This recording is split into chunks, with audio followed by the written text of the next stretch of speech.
Chelsea Clinton has a new podcast called That Can't Be True. This podcast is funded by the Clinton Foundation and currently has 25 reviews with an average of 2.3 stars on Spotify.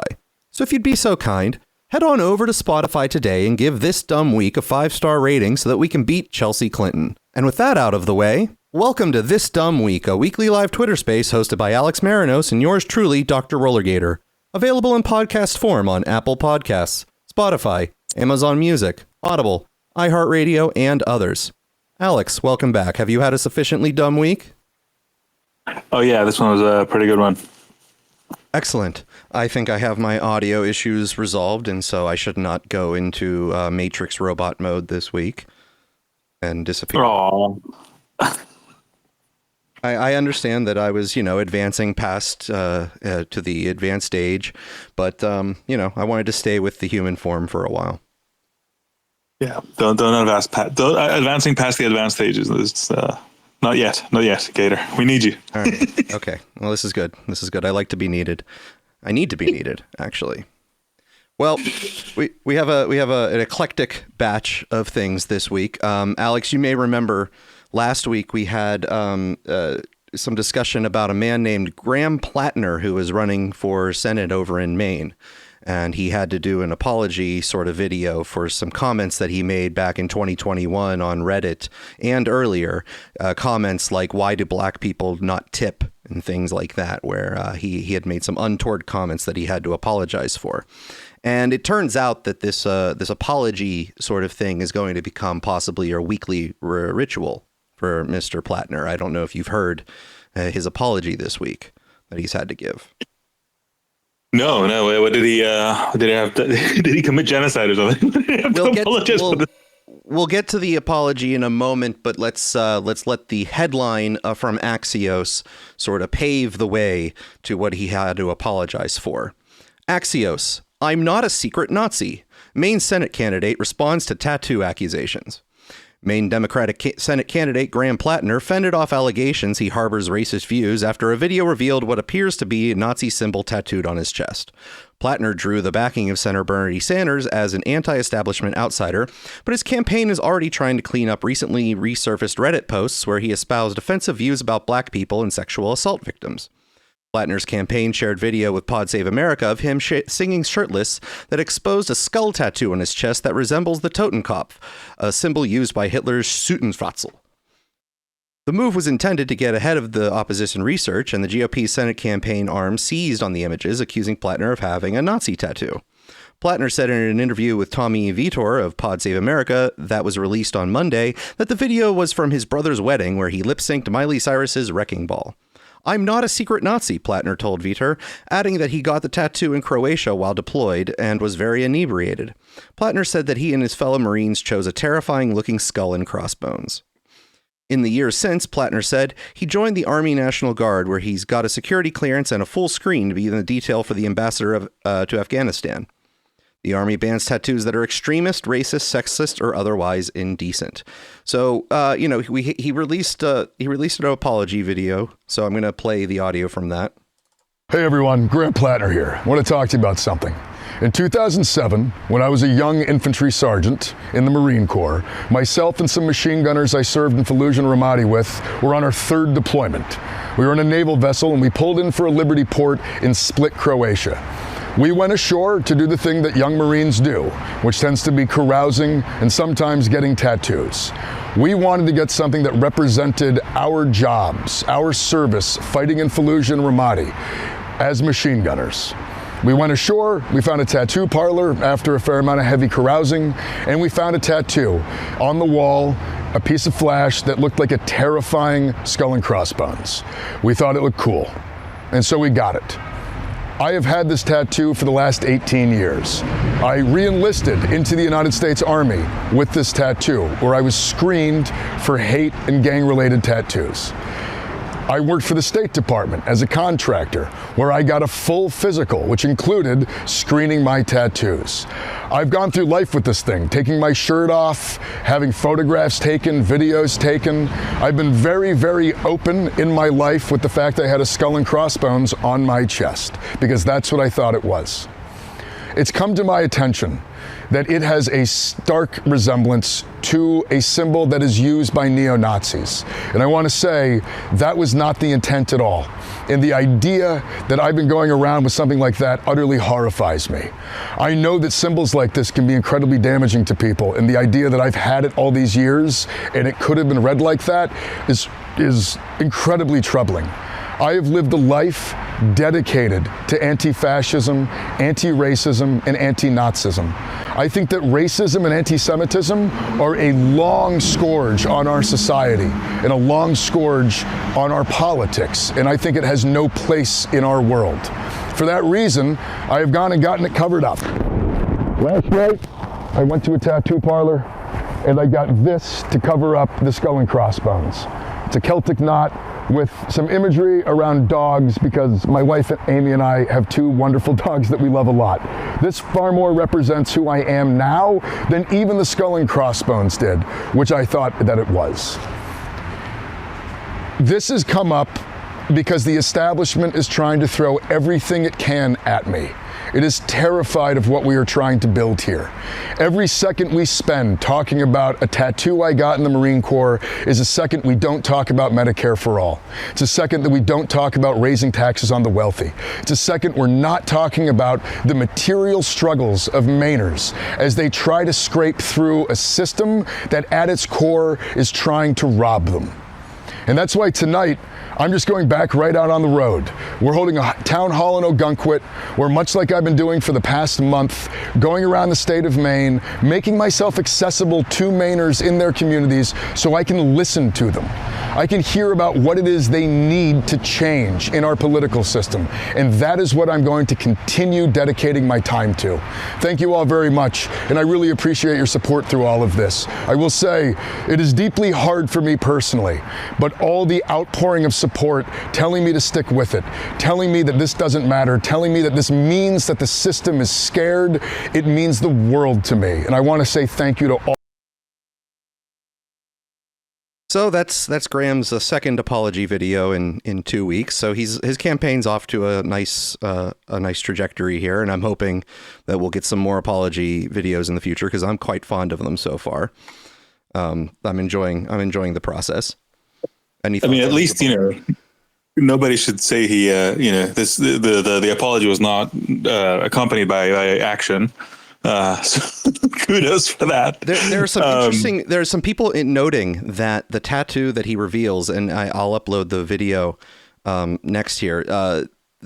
The tattoo does not look fresh. Like when you get a tattoo, normally there's a lot of redness around, and you have to cover it with plastic and cream to make sure that it doesn't get infected, and there's like a shine to it because you have to take all of this precaution. But as he reveals this, it does not look like a fresh tattoo to people. They've noticed that, so there's an oddity on that. But he also didn't apologize for lip syncing and not committing to the act of singing Miley Cyrus's Wrecking Ball. If he's going to embarrass himself at his brother's wedding, I really think that perhaps he should go all the way and sing the actual song and not lip sync. Look, at least what we can say about this whole thing, not much is certain. I understand there's a lot of fog of war, so to speak, around the events. But even if he were a Nazi, Bernie Sanders does not have to be disappointed, because he would still be backing somebody who is outsider and against the establishment. So there's always that. That is very true. That is very true. As long as it is outside the establishment, I think it is fair game, right? That is all you have to be for that criteria to be satisfied. I'm just saying, if that's what he wanted, this it's not in question either way. Well, and as a machine gunner in Ramadi, he might have committed genocide. I don't know who he machine gunned and how. Bernie is still committed to the man, so he's not backing down from Mr. Platner. However, is he going to get a tattoo of the man on his chest? I think that would signify true commitment.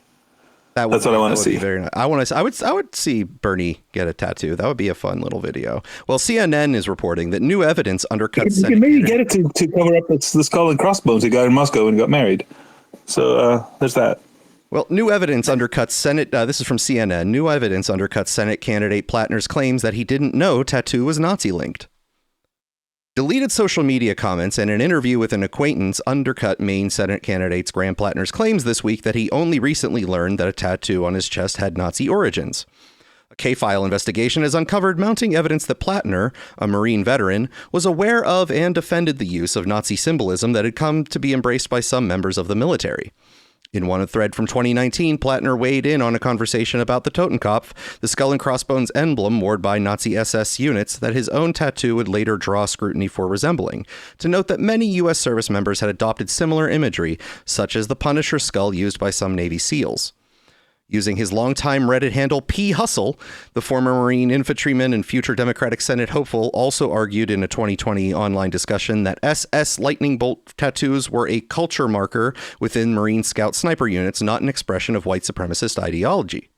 When commenters in the 2020 thread described the lightning bolts as a Nazi or racist symbol, Platner dismissed the criticism, writing that outsiders have no idea what they're talking about, and added, "I will be sure to inform the black guys I know with bolts that they're Nazis now." Copies of the threads were archived through the Internet Archive's Wayback Machine and on separate Reddit archiving websites. CNN also spoke with an acquaintance of Platner from more than a decade ago who said Platner spoke about his tattoo resembling a Nazi symbol. A second person told CNN that they learned of the tattoo years ago from an acquaintance who told them that Platner had described it as a Nazi-style design. CNN also reviewed a text chain between the acquaintance and another person discussing Platner's Nazi-like tattoo several months ago before the story became public. Platner's campaign denied to comment for that story. So CNN goes on to talk about more ways of him describing the tattoo as Nazi-like and more ways that he sort of was bragging about it being Nazi-like. So the apology video might need an apology video. I see. Look, the fact of the matter is, he got in Croatia, right? Anybody who knows anything about World War II in the Balkans knows who the Croatians were on the side of. I don't know how much detail you want. It's, yeah, I don't know. Like, I mean, I guess I have to ask how much history he knows. But I mean, from what you're saying, he clearly did know exactly what he was doing. So, yeah, what else is there to say? So actually, if I'm putting together the timeline that you're implying, even though perhaps without clearly saying, is that he had it covered up, but he pretended that he recently covered it up because to admit that he had it covered up in the past would imply that he knew what it was. Whereas now he can pretend that he had no idea and he was recently informed and therefore he did it. Is that sort of what you're... I'm merely saying that people have noticed. I mean, that's people have noticed that it doesn't look fresh because of the lack of it doesn't. When you get a tattoo, that surface is going to be raw, right? It's, you're stabbing yourself a million times, through the skin, right? And so that's going to be raw. And so you usually cover it up with plastic. You have a healing cream covering it to make sure it doesn't get infected. And it's bright red because your skin is inflamed. It was just assaulted.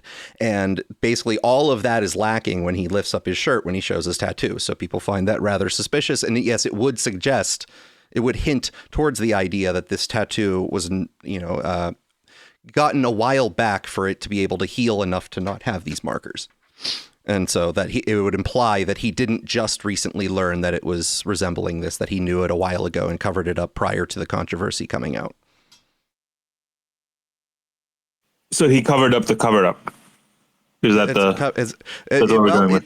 it's a covered up because according to Politico, Platner reshuffles campaign and sends out NDAs as he struggles to get ahead of controversies.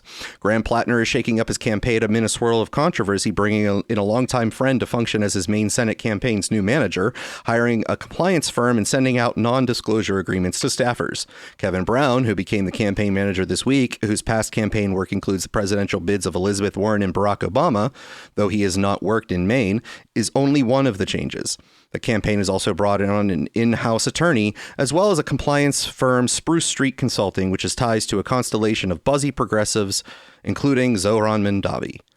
Amid fallout from Platner's controversial years-old social media posts, his campaign began sending non-disclosure agreements to staffers last week, according to his former top political director, Genevieve McDonald, who said she declined to sign one.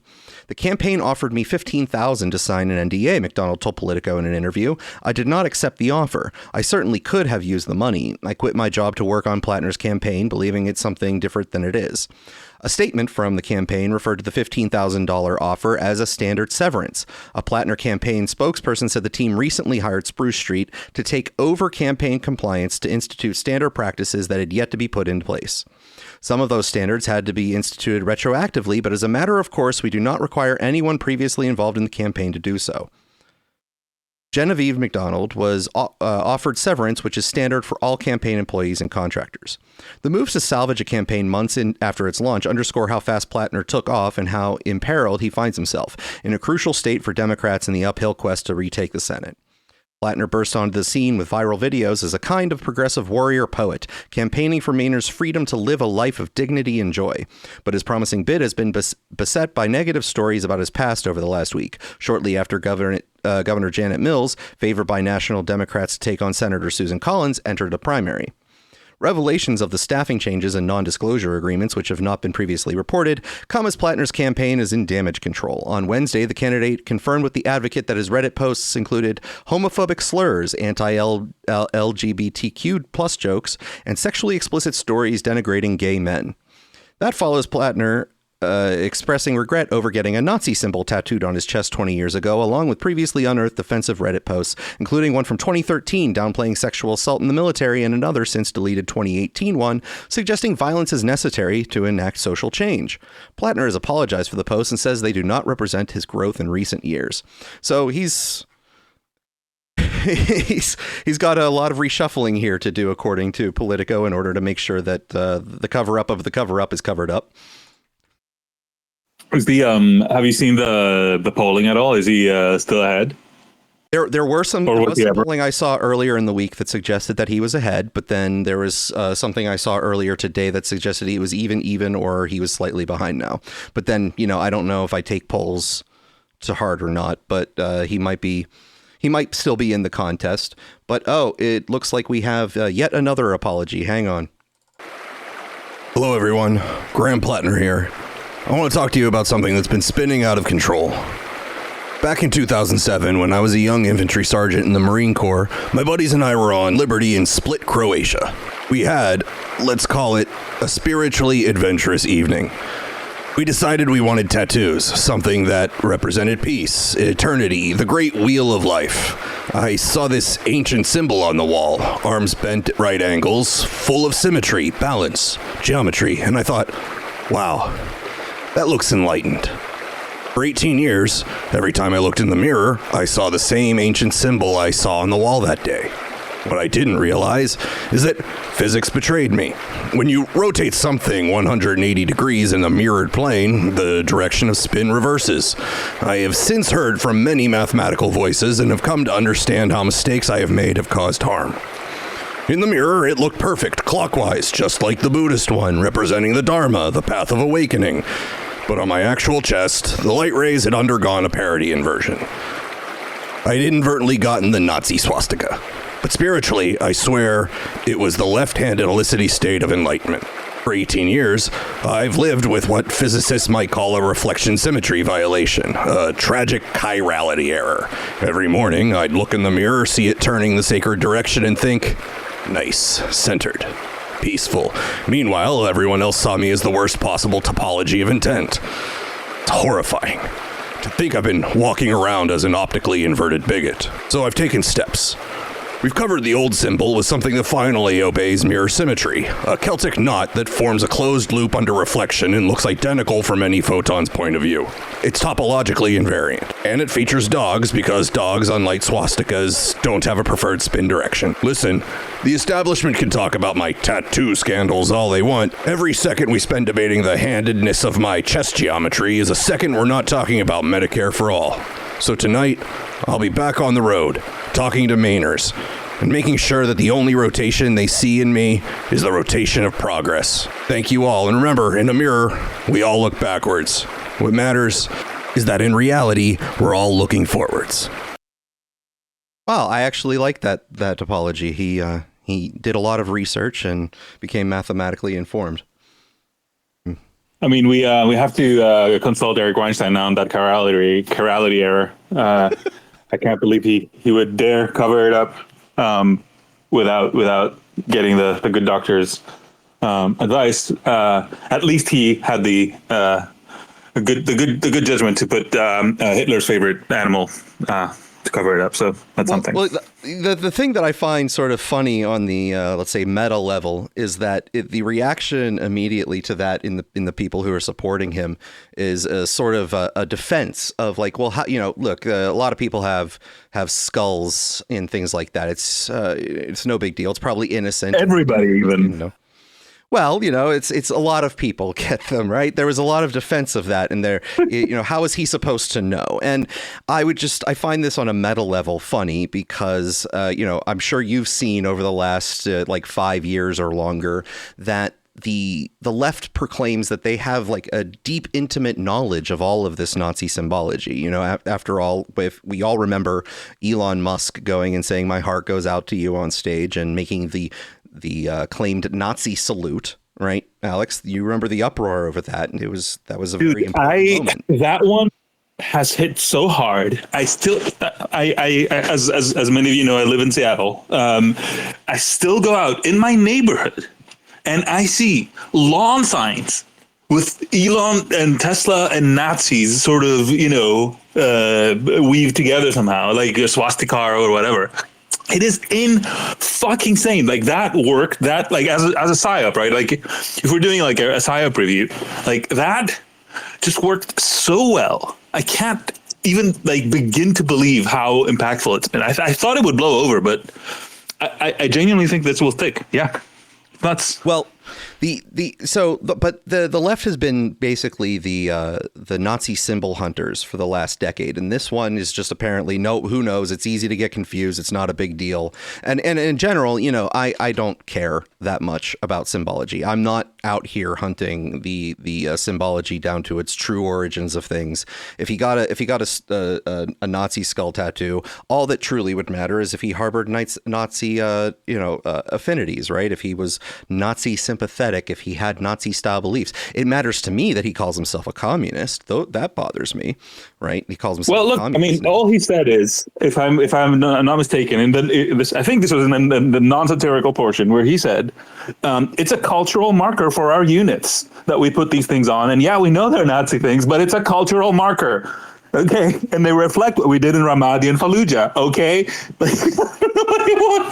Well, back to my meta point here. Going back to 2021, I want to express how much they hunt these little dog whistles down. Reuters reports Hyatt calls hate symbols abhorrent after CPAC stage compared to sign used by Nazis. So the layout of the stage. Hyatt Hotels called symbols of hate abhorrent on Sunday after the design of a stage at the Conservative Political Action Conference at one of its hotels drew comparisons to a Norse rune used by Nazis during World War II.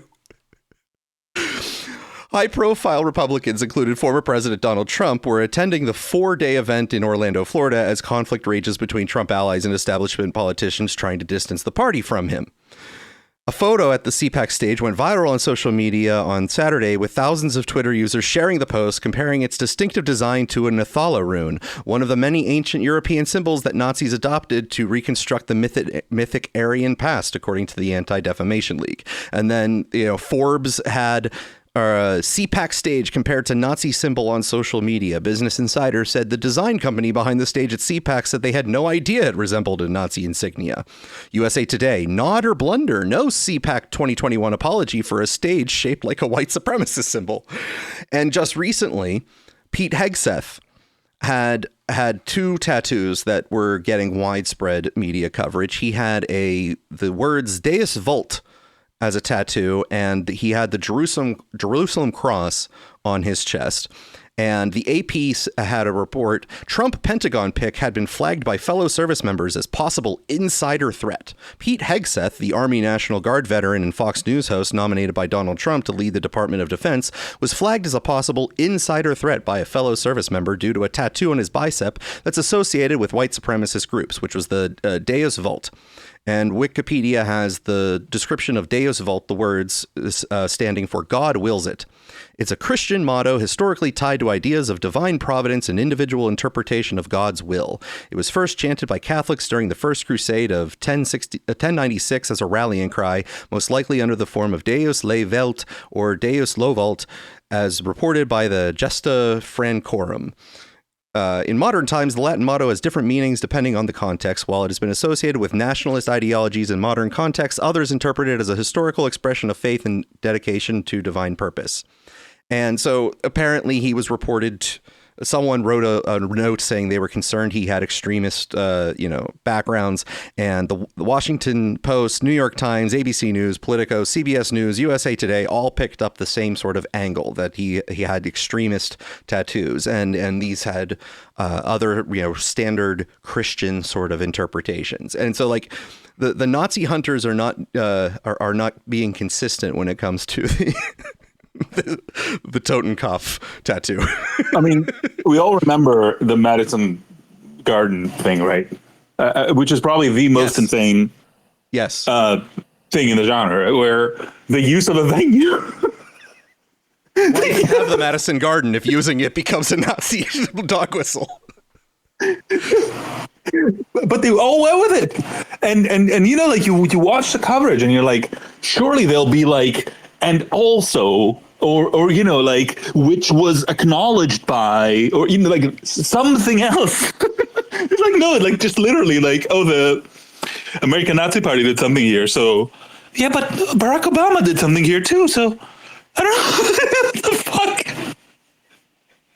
Oh, it looks like we have another. Oh, and by the way, sorry, it was a different location. I believe the Madison Square Garden had been moved in the meantime.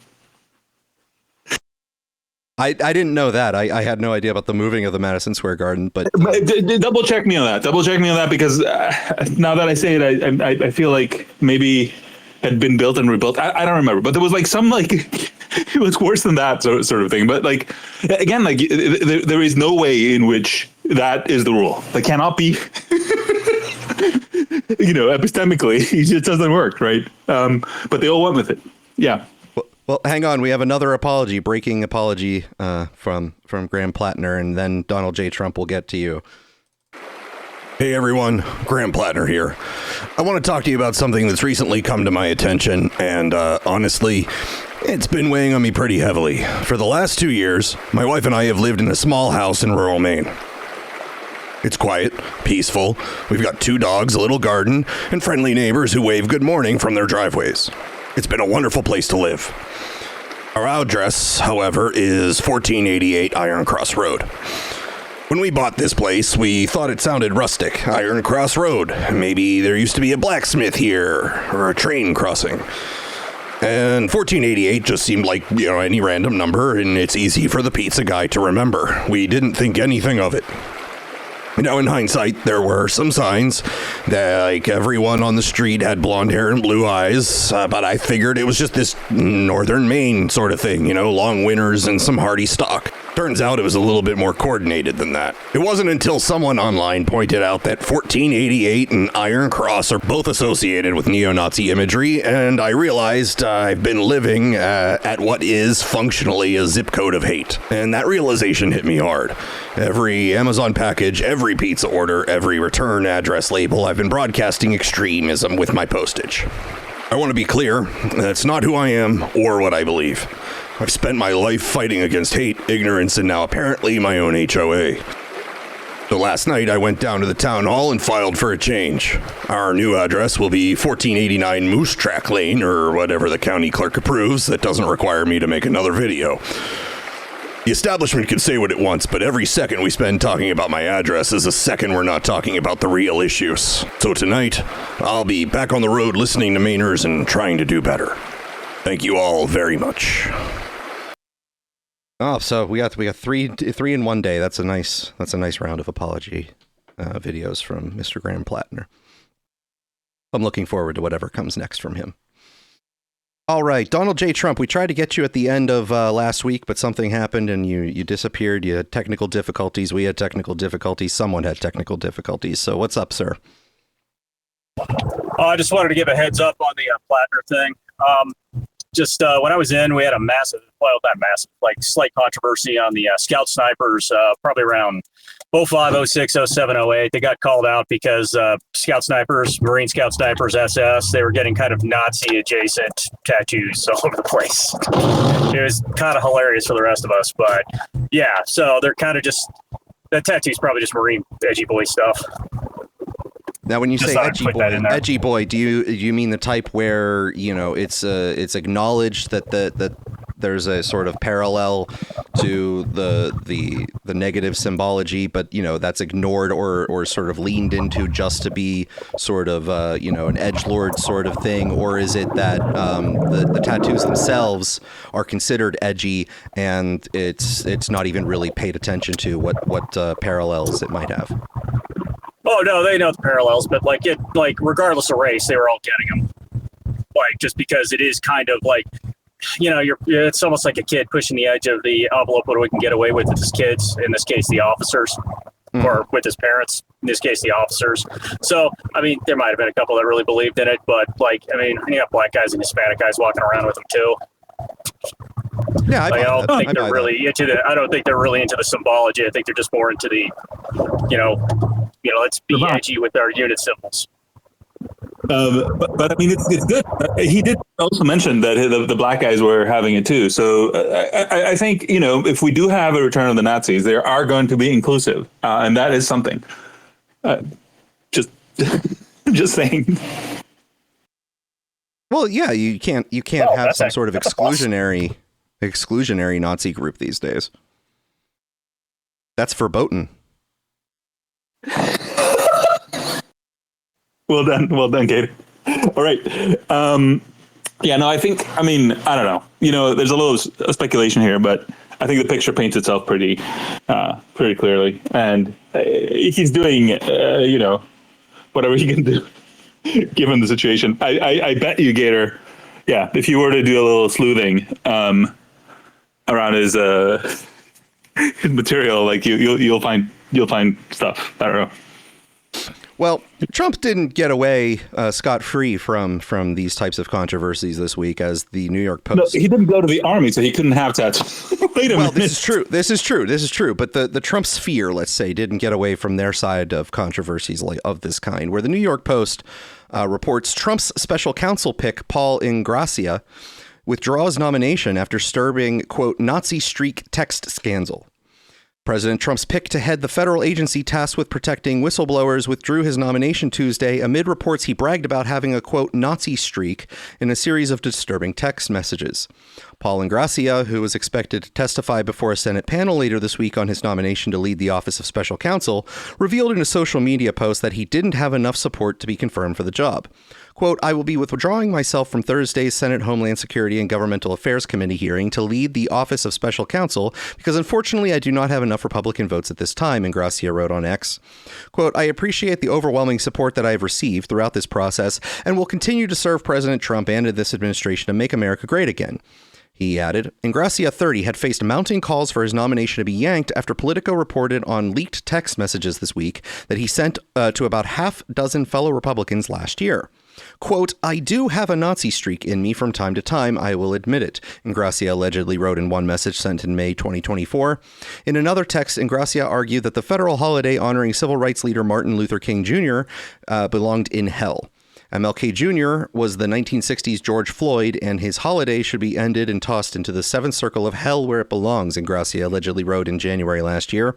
Ingrassia, who currently serves as a White House liaison with the Department of Homeland Security, is also said to have used an Italian-American slur against black people in one offensive text. No more... I don't actually know what that slur is, but it's also, blanked out for me. Holidays. From Kwanzaa to MLK Jr. Day to Black History Month to Juneteenth, he allegedly wrote. Ingracia's lawyer has since suggested the text could have been manipulated and claimed that some were poking fun at liberals. Senate Majority Leader John Thune, who signaled opposition to the nominee, teased earlier Tuesday that President Trump might pull Ingracia's nomination. Quote, "I think they'll have something official to say about that, but you know what we've said, and you'll probably be hearing from them soon," he told reporters at the White House, according to CNN. So, there's Nazi talk everywhere in the last couple of weeks. We had those the Young Republicans Club chats, and Ingracia and the Totenkopf. It's just Nazi all the last 2 weeks, Alex. I bet you did not see that coming. You just reminded me that I need to plug Daryl Cooper's the first part of his World War II from the point of view of the Germans. He dropped his first episode. It's like a epic 4-hour episode going over the going over the World War One sort of experience, as he's getting into it.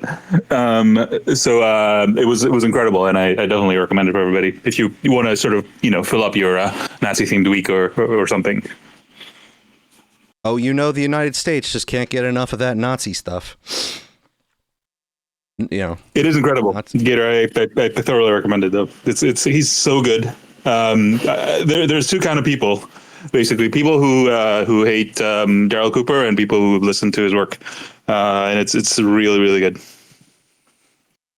Well, another person who had controversy last week, who we went over, was Katie Porter, and you might remember that she was first getting a hubbubaloo because she walked off or tried to walk off from an interview where she was asked whether she needed Trump Republican support when they constituted 40% of the voting public during the presidential election. And she said, "Why would I need them?" And that got pushback from the reporter at the time saying, "Well, are you imagining you're going to run uncontested and whatnot?"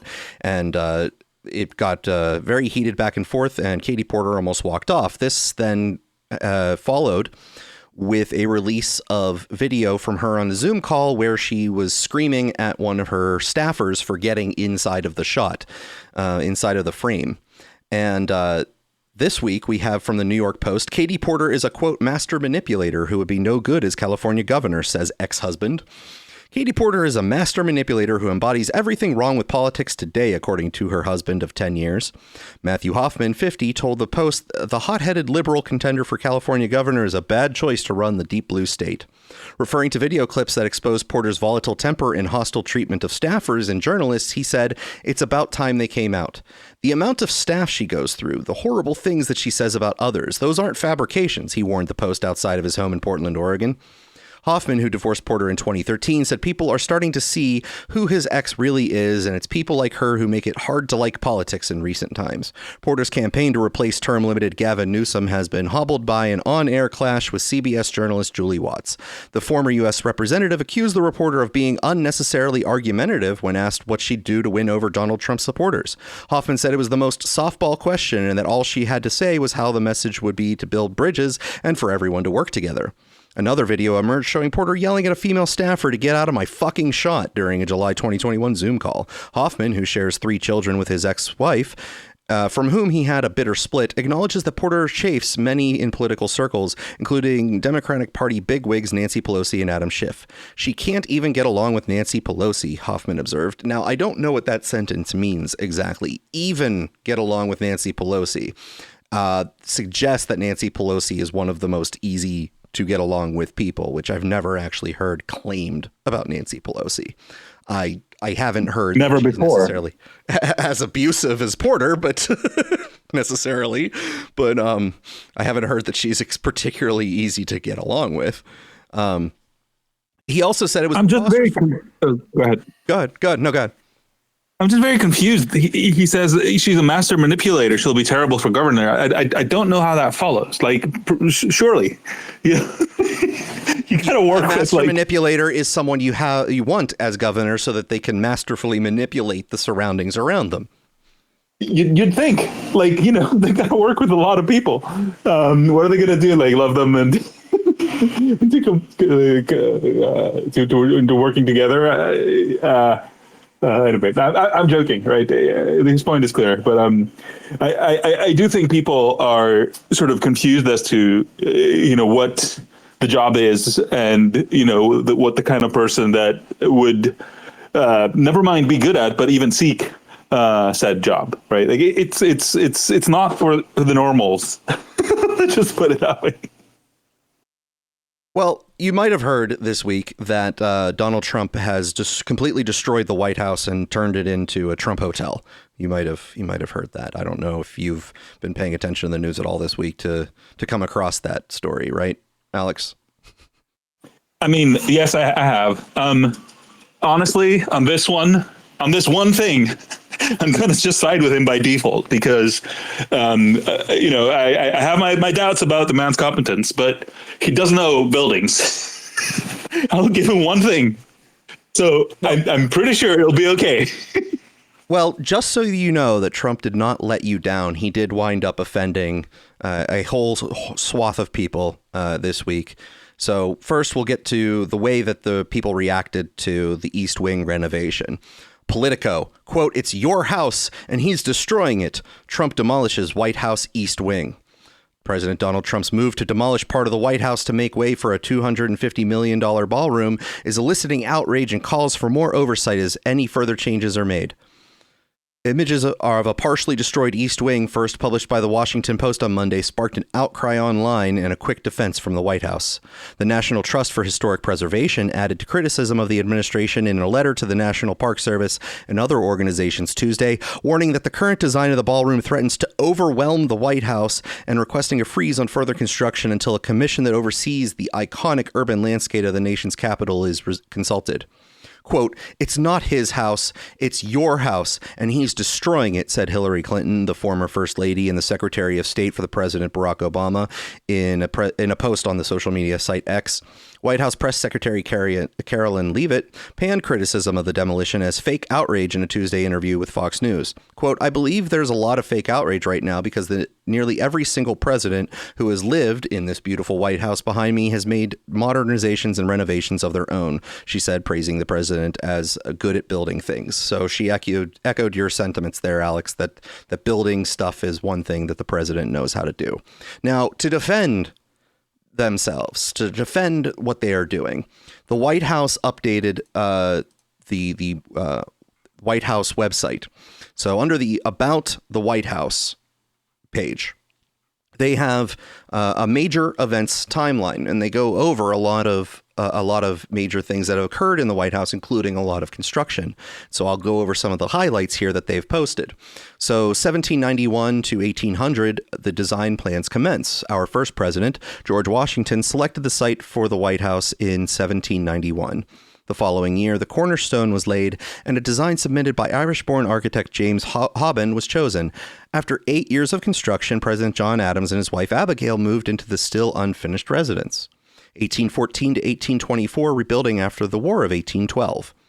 During the War of 1812, British forces burned the White House in August 1814. Architect James Hobben led its reconstruction, restoring the original design with minor enhancements for durability, and President James Monroe moved in 1817.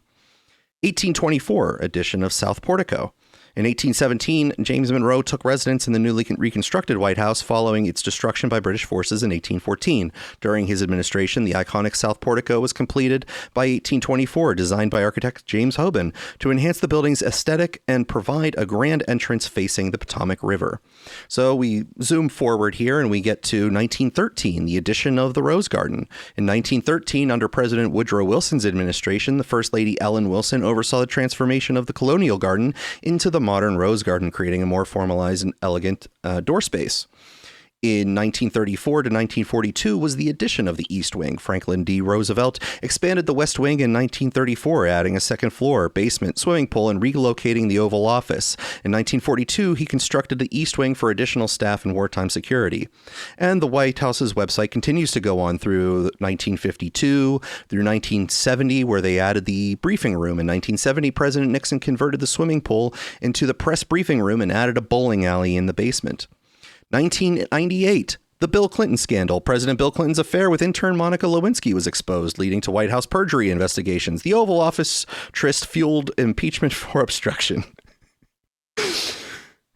2012, Muslim Brotherhood visit. Obama hosts members of the Muslim Brotherhood. You don't even name the location that it happened just to make it have anything to do with anything. But okay, go on. The Oval Office. The Oval Office. That's a location, sir. It's not the. Oh, sorry. Yeah, of course. Sorry. Keep going. Obama hosts members of the Muslim Brotherhood, a group that promotes Islamist extremism and its ties to Hamas. The Muslim Brotherhood is designated a terrorist organization by nearly a dozen nations.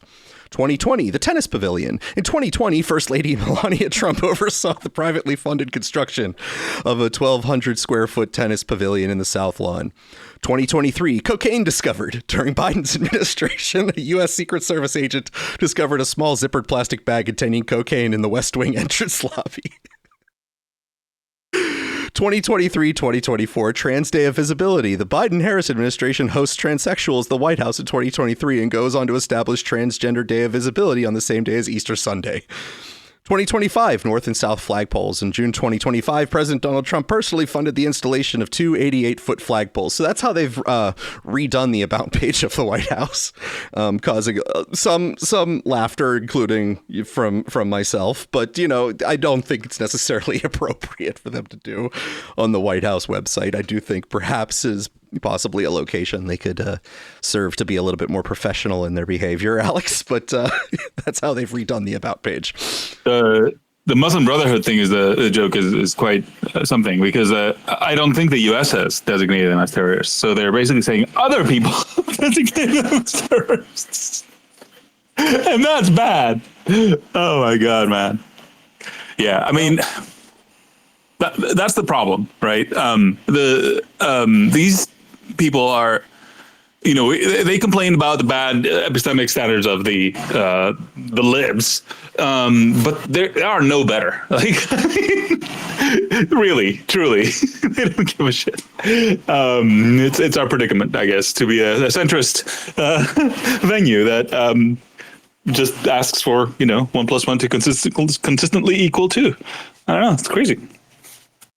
Well, I don't know if I would, you know, classify myself as a centrist. I don't particularly ascribe to the one-dimensional political line or the two-dimensional political line. There's probably like a 28-dimensional political spectrum or something. And still we're centrists, because okay. All I'm saying is you know, everybody wants to bend the truth in their direction. So by definition, if you don't let them do that, you sort of end up, I guess, yes, sort of not necessarily in the middle, but, you know, definitely, yeah. If one wants to say, you know, this is like +5 bad, and somebody else wants to say like this is -5 good, or whatever, you say it's actually neither. You just end up in the center, not because you have some sort of both sidesing, but just because of how the incentives work. I don't know. Anyway, don't worry about it. I like that in your version of description of events, the negative quantity is the positive outcome. I like that you had to make sure that it was sufficiently complicated to look. I started down a path and I started saying words. Okay, all right, fair enough. And I had to make it work.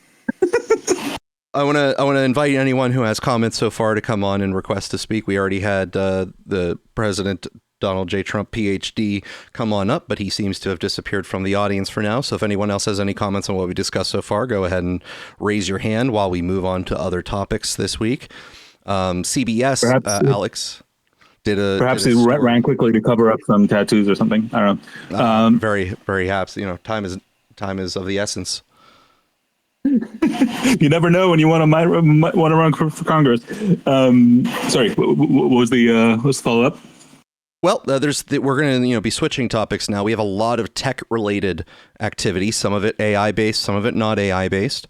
But the CBS did a major story this week, which is people requesting a supercomputer AI ban.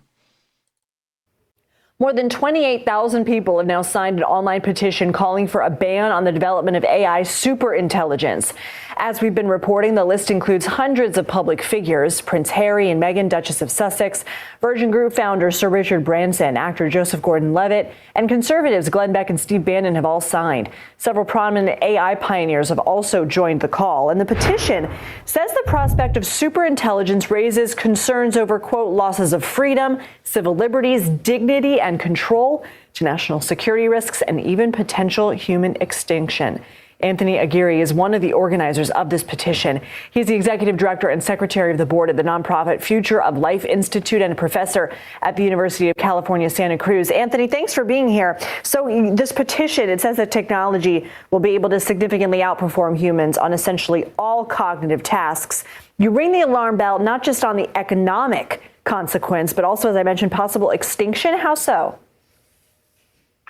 Well, if we have AI that is smarter than the top human experts, and we may have that soon, we have currently AI that is smarter than everyone at some things, and it's catching up in other things like math and physics and programming. Not the best, but better than most people, and improving really fast. So if we have something that's better across the board and could act on its own and pursue complex goals better than the most effective people, faster and cheaper. So what does that mean? Well, we're already seeing AI replacing people in various roles: creators, therapists, companions, teachers, and so on. And companies are working really hard to build AI that can do the full range of things humans can, because they want to slot AI systems in for human workers. There's enormous money in that, for the companies. But then you have to ask, where does this end?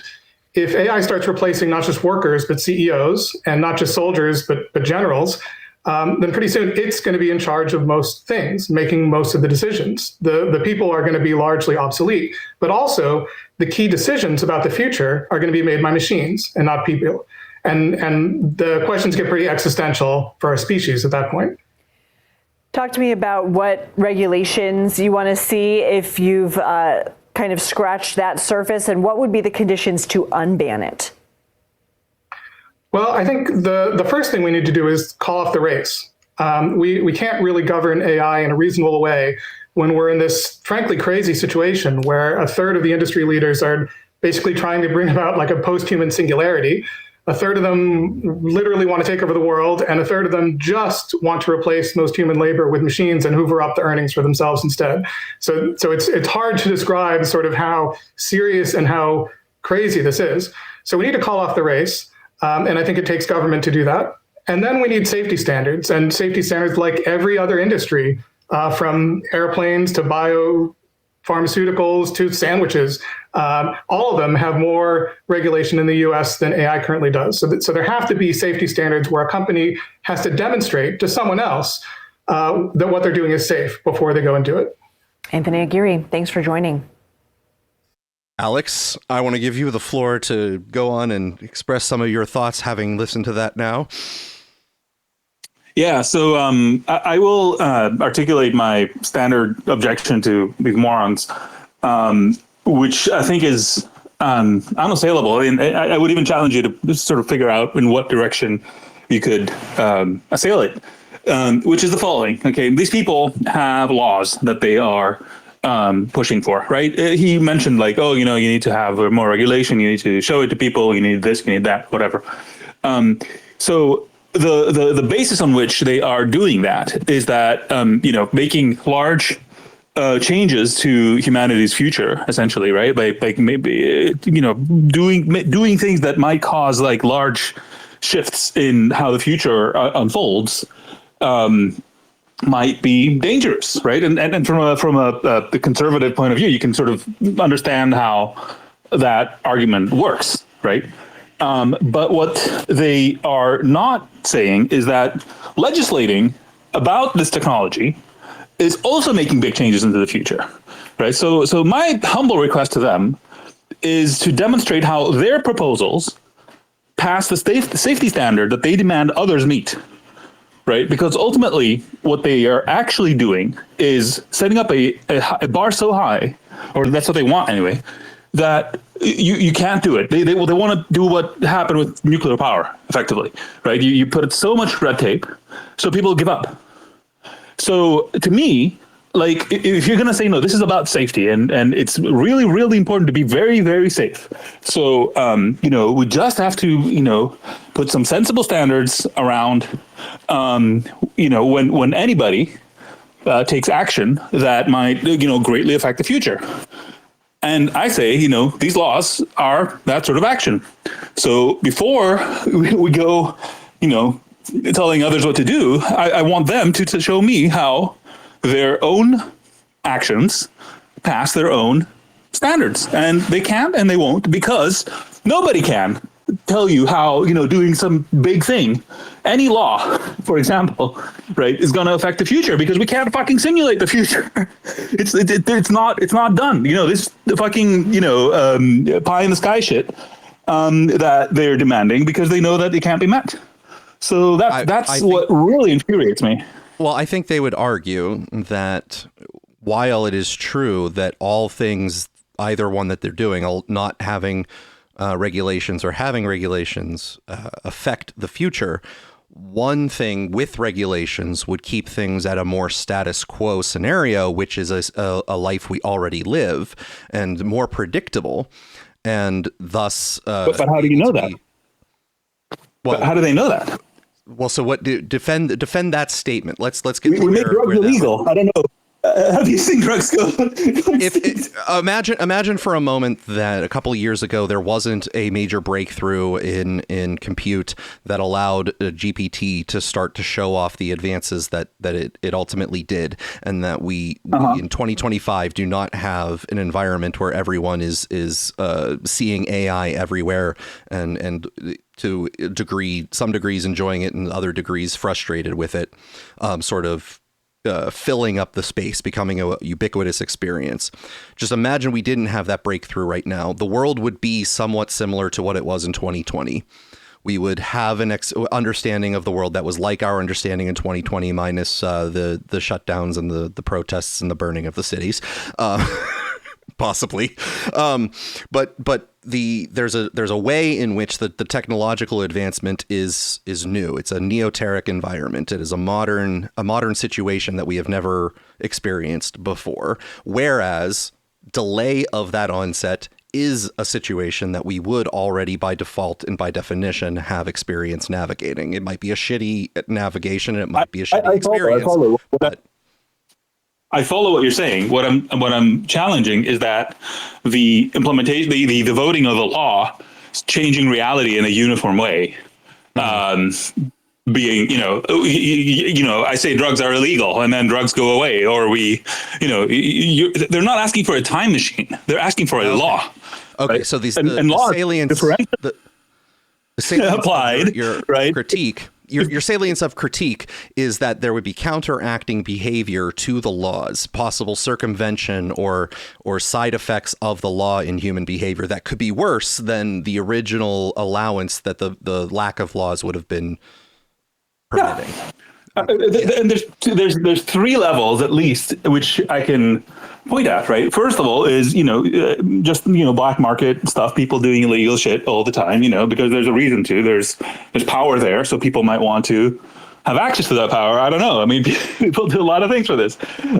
Secondly, intelligence agencies, or maybe this is a special case of people seeking power, who exempt themselves, right? If every single law you see being passed, even championed by these people, has national security exceptions in it, right? And third, it's hard to explain this to Americans, but the U.S. is not the world empire. There are other countries out there. They, in the case of China, they're making their own chips now. Like it's implicit territories of the United States, sir. Yes, exactly. Right. So in those implicit territories, there exist rebels. Yes. Who control vast swaths and have quasi-sovereign existence. And they're just not in the mood to, just like, stand down because some chick in Silicon Valley is like really upset about this. Right. They're just not. So just to be clear, your point is not in any way wrong, but they would not necessarily acknowledge your point as being defeating of their statements, right? So if in their minds, when they're pushing for regulation, the fact that there are black market things that happen is not a critique against the regulation. It just means you need more regulation, right? You have to be able to have the policing procedure to uphold any regulation. So black market things, people committing crimes is not a failure of the regulation in that sort of dynamic.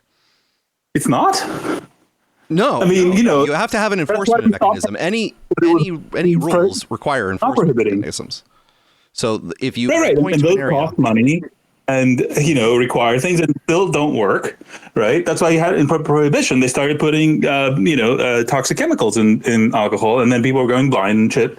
So you had both, right? You both had extensive attempts to regulate and additional bad things happening that would not have been happening had it not been regulated. And of course, in the case of AI, we also have the discontinuity issue, right? Which is if you have a model that is like continually being released and applied to the world, right? Some bad thing that it can do is only a little bit worse theoretically. Of course, there could be like breaks, but leave that aside and we can come back to it. But presumably if you make it a little bit smarter, it can be whatever it can do is, it shows up gradually, which means that society has time to adapt, right? If you end up with clandestine and sort of secret or, hidden away or, some sort of protected, walled off development that maybe gets released in, larger chunks, then you actually do have the one thing that you can do not being done, which is society gradually adapting to what these things can do in reality, not in a simulation, not in some test that somebody wrote up or something, but in the actual real world. And this is known. They have literature about this, so they understand that. But also, ultimately, I can extend what you're saying to we need totalitarian world government to prevent everybody, both in the micro scale, like individuals and, groups and, I don't know how big you want to go, and other countries from applying this technology. So in order to avoid this one technology that these people are convinced is going to be really bad, and just so we're clear, I'm not ruling it out that it's going to be really bad. But the alternative is that we literally institute like some sort of, when the Chinese decided to stop doing transoceanic expeditions. They had started, going to Africa and I think to Americas, I'm not sure. And they were like, no, fuck it. Like the emperor decided for some reason he didn't like how the power balance was changing locally by these people who were growing in power by trade and by knowledge and whatever. He didn't like the caste that was gaining in power. So he just said, we're not going to do that anymore. They burnt all the ships, right? And as a result, China ended up being, left behind. And had, the century of humiliation and whatnot. I think I'm right on this. I'm not a Chinese scholar. But, you would have to do that, but like earthwide, like, you burn down the ability to make advanced chips or something. Or every chip has firmware that is directly connected to a central node that constantly tracks what it is that the chip is doing and tries to prevent it from training neural networks. Stuff like that, okay, globally. And so my question is, how do you know that's better? It's a simple question. It's like, is that better than not? Like, I'm not saying that like AI is not, does not carry risks. What I'm saying is you are asking for a radical reshaping of society. And you need to, if you really care about risk and you're not just freaked out about this one thing, you need to explain to yourselves, never mind, me and the rest of the world, why your preferred course of action, why you're so sure it's better. And as organizations that are more responsible than government. Several, okay. thousands, billions, even. But as a fun fact, they said, Joseph Gordon-Levitt signed this, right? Some random actor, right? Well, I have some deep reporting to do. He's not just some random actor, sir. He is up there.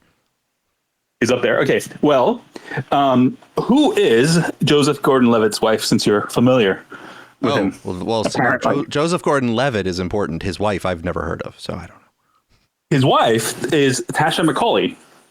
Who is Tasha McCauley? Well, you'll be shocked to hear she is a former member of the OpenAI board of directors. Are you shocked? I'm not shocked at all, because I was going to lead into, after I gave you the floor initially, to say that my standard reaction to anything like this is that it's just going to become a rent-seeking a rent-seeking exercise, where the main players who are currently in the game are going to block out all possible new entrants and threats to competition through giving over some grace to control that is going to price out future competition and even current competition at certain levels, and allow them to be able to be the game player, big players, as long as they are able to navigate the complexities of regulation and adherence. So yeah. Anyway, just to complete the story, she is one of the board members that was part of the rebellion trying to fire Sam Altman and ended up being kicked out instead. I was actually just thinking of that yesterday while having some shower thoughts, going like, it's kind of funny that like last year Sam Altman was being kicked out for a week before he came back. Yep. Well, she was, part of that crew, and she was part of that crew, of course, because she has a deep history in the whole EA, community and policy and whatever. So this is not a random person, is all I'm saying. She is very deeply into that world, and her husband has shown several times that he is with her, for what is a genuinely held belief. Is she using his auto pen? I don't know, but his name is still traveling around the AI. Is she still on the board? No, she got kicked out. Okay, she got kicked out. Is she a member of another group that seems to profit off of regulation? Yes, I had if you search my threads for her name, I had traced her down. She's part of several groups that are, sort of in the NGO space that work on this kind of thing. But these people were put there. I don't know if her specifically. I would have to go back to my notes. But Helen Toner, I'm reasonably certain she was put there by OpenPhil, which is Dustin Moskowitz's. Well, I don't know what to call it. Philanthropic arm, but they hate humans, something like that. Yeah. So she was probably put there through a similar pathway, and continues to be involved with those kinds of actors. So just in general, my default to summarize my default position whenever these happen, which is the default position is pretty much tried and true. It is one of those circle of life sort of things. It's that anytime you hear large cries for regulation, it is never ever the small guys going, we really genuinely need this regulation to protect us from the big guys doing bad things. It is generally the big guys going and following, or even trying to create in a fake grassroots sort of way,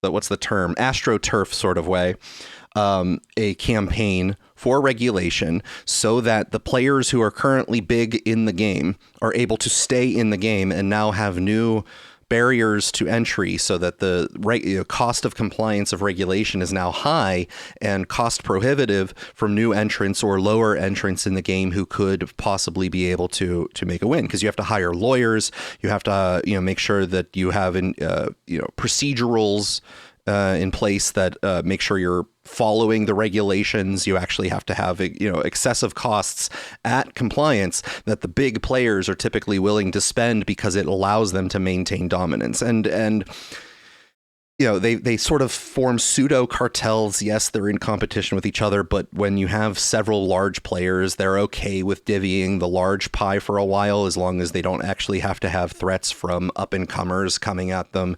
It allows them to think about different things, as opposed to constantly trying to figure out who's a threat. Facebook gets away with taking out threats in a lot of other types of ways. But it's a lot of it's shady. I think we've talked about some of them before. One of the ways that Facebook has attempted to try to fight competition is by having they'll purchase VPNs Okay, the virtual private networks, the things that mask your IPs, and those will be installed on millions of people's phones, and they will monitor people's internet transactions through them to find out what they're using. That's how they discovered that Instagram Instagram was popular, I believe. I might be getting my timelines mixed up, but that's how they discovered one of their properties was becoming an up and comer. It might have been Snapchat. Now that I'm thinking of it, where they integrated some Snapchat-like properties into Instagram. But the point is that they were able to monitor secretly users' communications through the VPN by basically monitoring all of your internet activity to find out who their threats were to competition and basically steal the intellectual property of their competitors in order to force them out, because one of the biggest threats are these up-and-comers who are doing things that the big players have atrophied on, things that they're no longer doing. They're not innovating, they're not pushing the horizon, and some up-and-comer comes in and doesn't sell their properties to them, and they try to find ways of getting them pushed out of the market. And regulation is one of the ways to push players out of the market by making sure that they have a web of compliance. They have to hire lots of attorneys, have to make sure they have lots of standards and procedures in order to make sure they're being compliant with regulations. That's just too cost prohibitive for most people to just become an entry. You can't do something in your garage anymore with 5 people in a dream in order to try to hit a home run and compete with the big leagues. So there you go. Alex, I don't know if you want to fix any of my story there, too. Oh, Alex dropped off, is now a listener. I need to bring him back up. Back up here as a co-host. Hopefully he doesn't have to reboot. But that's my general attitude. Now, when we get Alex back up here and he corrects any of my my history there or specifics of my story, we're going to move on to the category of what I call... Am I back? Yeah, there I hear you, sir. Okay, so... no, I fascinatingly, this is where I push back and I defend these people. How's that for a plot twist? All right. So, have you heard the expression Baptists and bootleggers? Go ahead, sir. Enlighten me. Okay, so this again goes back to the Prohibition era, but there were 2 groups that were pushing for prohibition to continue: Baptists and bootleggers. Right. Mm-hmm. So frequently what you have is a coalition of true believers and commercial interests. Right. Mm-hmm. And I think in this case, it is very similar because we've said this before. I know these people, personally, as well as in general, and I've tracked them for, I don't know, we're closing in on 20 years now. So I know a lot of them are true believers that this is a problem and have been for a very long time. Sure. So, are, various commercial interests aligning with them, and because of similar desires as what you described, I'm sure. But the fact that there is a core that is extremely sort of dedicated and competent, really intelligent people that are putting their work to this is real. And by the way, there's also a crazy fucking thing that is actually material, which is that Vitalik Buterin, for some reason, decided to just gift his allocation of some shitcoin to the Future of Life Institute. Vitalik Buterin is a person who, in the crypto world, who created the cryptocurrency Ethereum. Right. Just if people are vaguely familiar with the space, but not of the direct players, he created basically what is like the second most popular cryptocurrency after Bitcoin, which is Ethereum. Anyway, so somebody made a coin on top of Ethereum, presumably. What was it called? Shiba Inu coin, I think.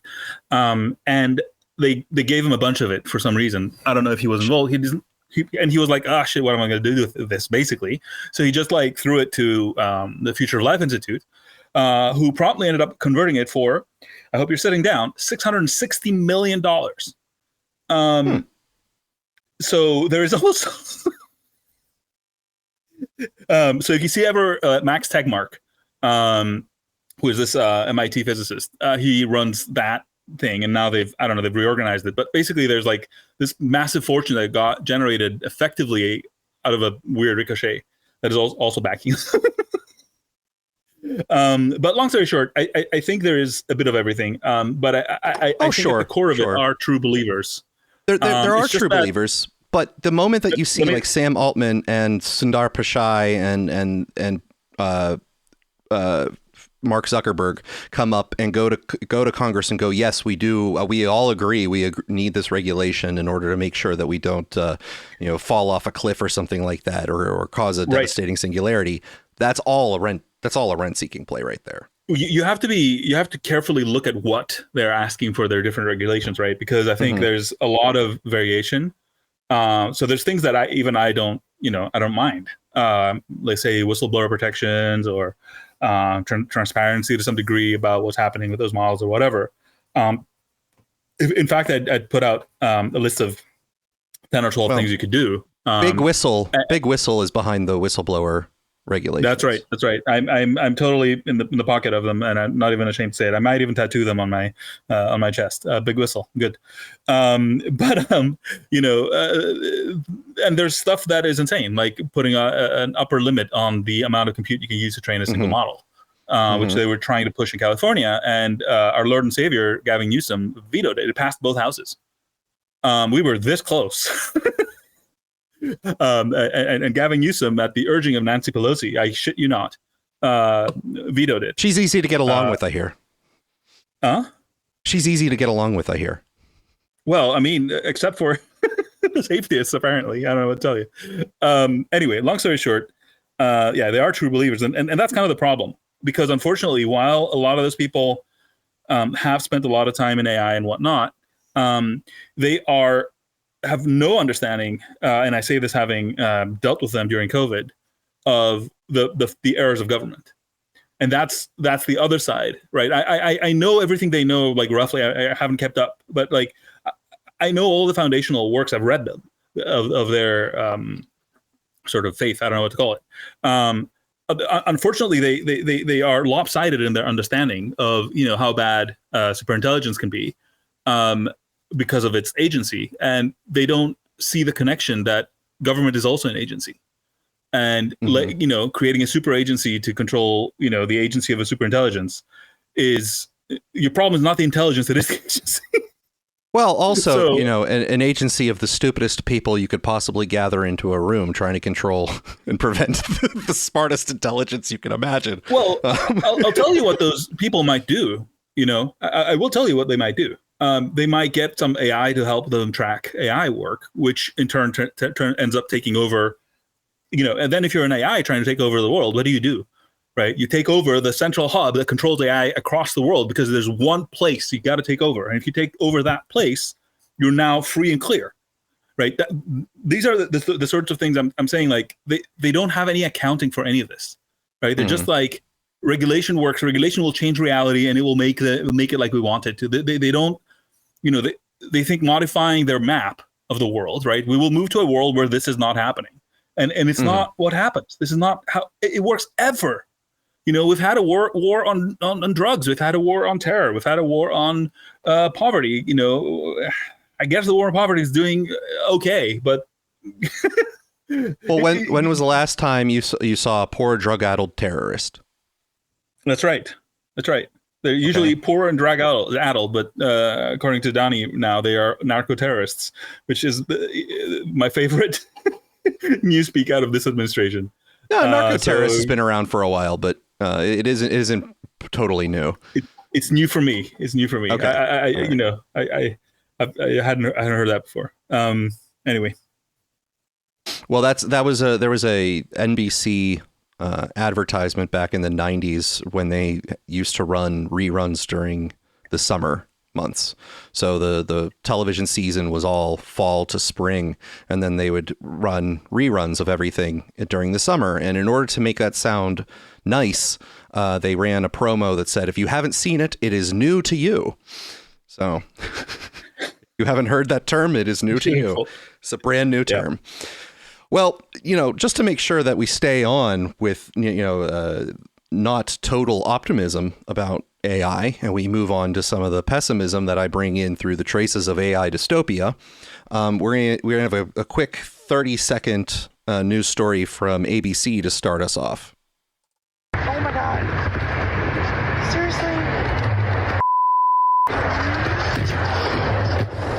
New video this morning shows a West Hollywood man with cerebral palsy being repeatedly struck by a food delivery robot while on his mobility scooter. He says the robot kept blocking him and cutting him off as he tried to pass. At one point, it even backed into him. The man says he's been in contact with the company that owns the robot and hopes the incident leads to changes and reparation, not just for him, but for anyone else with a physical disorder who might face the same problem. So that story I can't help but laugh at for several reasons. I mean, obviously, I don't want the person with cerebral palsy to have to deal with that. That's unfortunate, despite the fact that the story still makes me laugh.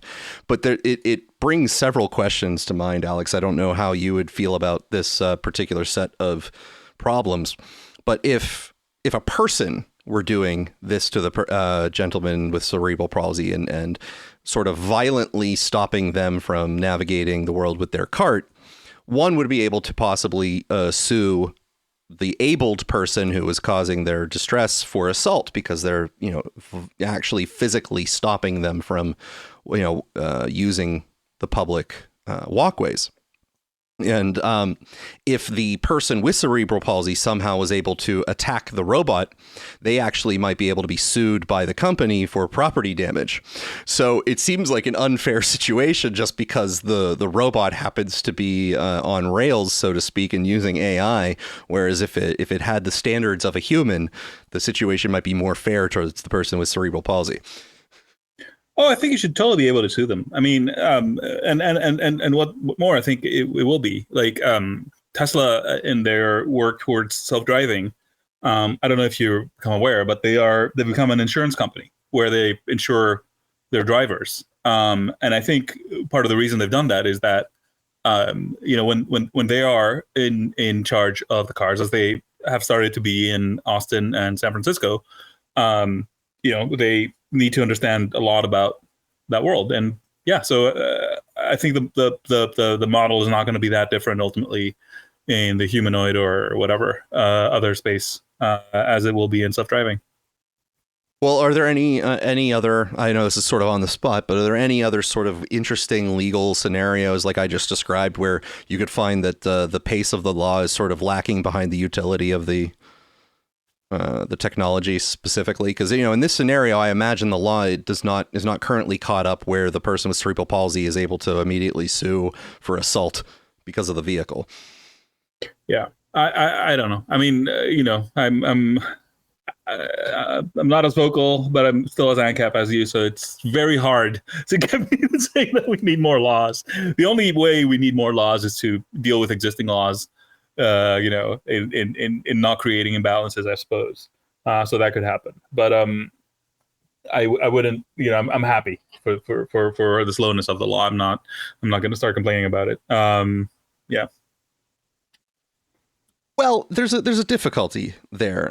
The appropriate utility of law is there to sort of establish who has right to action and ensure that the right to action is sort of made consistent, right? And so if someone has a right to, whether it be physical property domain, that right needs to have an affordance to the person who has the rights in order to lay claim to violations of those rights. And so if a person has, a right to their bodily autonomy, even though they are in a public space, and that they have a right to use public walkways unencumbered, and a person is violating their ability physically, they usually have a right to sue for some sort of assault. I'm sure you can sue a machine, like an autonomous machine that hurt you. I'm sure you can sue for more, presumably, because it's a corporation behind it. I don't even think that there's a gap in this particular situation.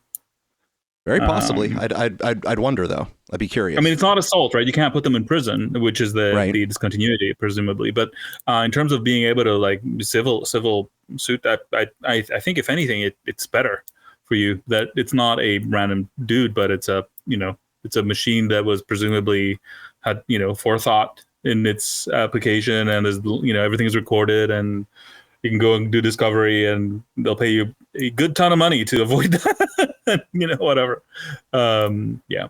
I don't think It's an interesting scenario, though. It's very. By the way, I did some digging, and Tasha Colley is on the advisory board of OpenPhil-funded Governance.ai, and she's also one of the 3 trustees of the Effective Ventures UK, which controls the Center for Effective Altruism, the central organization behind EA. Good. Our friends there. And I want to say that Center for Effective Altruism was heavily funded by SBF, but I haven't double checked that. That's my next speculation. He's increasingly more active on Twitter recently, I think, in trying to plead for. Look, Trump the man is pardon. a master investor. Like his stake in Anthropic is probably worth the entire fraud that they did. Well, moving on to our segment of Traces of AI Dystopia. Variety reports Suzanne Summers' AI clone created by her husband 2 years after TV icon's death. You can't tell the difference. It's amazing. Just over 2 years after Suzanne Summers' death, the late actor and fitness icon's widower, Alan Hamill, has revealed he's created an AI clone of Summers for online fan interactions. Hamill gave an exclusive interview to People magazine and officially announced that a Suzanne AI twin is in development, calling it really interesting. Summers and Hamill were married for 55 years. She died in October 2023 from breast cancer. It was Suzanne, and I asked her a few questions and she answered them, and it blew me and everyone else away. Thank God the away was in there. Hamill, 89, told the publication about the AI clone of his late wife. When you look at the finished one next to the real Suzanne, you can't tell the difference. It's amazing. And I mean, I've been with Suzanne for 55 years, so I know what her face looks like. When I just look at the two of them side by side, I really can't tell which one is real and which one is AI. To create an AI version of Summers, Hamill and the development team trained the AI system with all of Suzanne's 27 books and a lot of interviews that she has done, hundreds of interviews, so that she's really ready to be able to be asked any question at all and be able to answer it because the answer will be within her. According to Hamill, the idea of creating a virtual Summers has long been in development and is something even Summers herself was interested in creating when she was alive. It's Suzanne's idea, and she said, I think we should do that. She said, I think it'll be very interesting and will provide a service to my fans and to people who have been reading my books who really want and need information about their health. Hamill said, so that's the reason we did it, and so I love being able to fulfill her wish. Gator, it seems you sound like a person who has not been introduced to Mersheimer.ai. Is that true? Oh no. What have I missed? Well, Mersheimer.ai, which I'll share to the space, has all the collected works of John Mersheimer behind it, and you can chat with it about any geopolitical issues you might want. It was made by David Sachs. Okay. So, yeah. So, the wise man will be with us for a long time to come. Suzanne Summers was a very attractive woman, and she was, sort of desired in her early years for being a lead actress in sitcoms and such because of her attractiveness. And knowing the internet and knowing, somewhat men on the internet in particular, my immediate question is, how quickly does someone attempt to have a sexual online relationship with AI Suzanne Summers? That's the immediate question I have. That's the sort of rule 34 of AI internet there.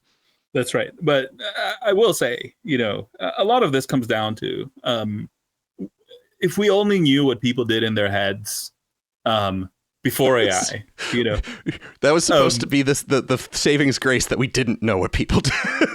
That's right. We were about to be denied. That's saving grace. We were never supposed to know this. Like the horrors. Oh, if you only knew. Which you only knew. Brings me to I came up with an answer to your previous question about how the laws are lagging behind. I think, and this is not new with AI. It's just a lot worse. I think we're due for a revision of the, is it the Fourth Amendment with the papers and artifacts, privacy in this? Yeah, securing your papers and effects, yes. Yes. I think we're due for an update of that, where, your private sphere, needs to be fully recognized as including, your documents, your phone, your even things in cloud providers, perhaps. From week to week, there's a lot of related things with that. The way to cause to exist in neural networks. I don't know.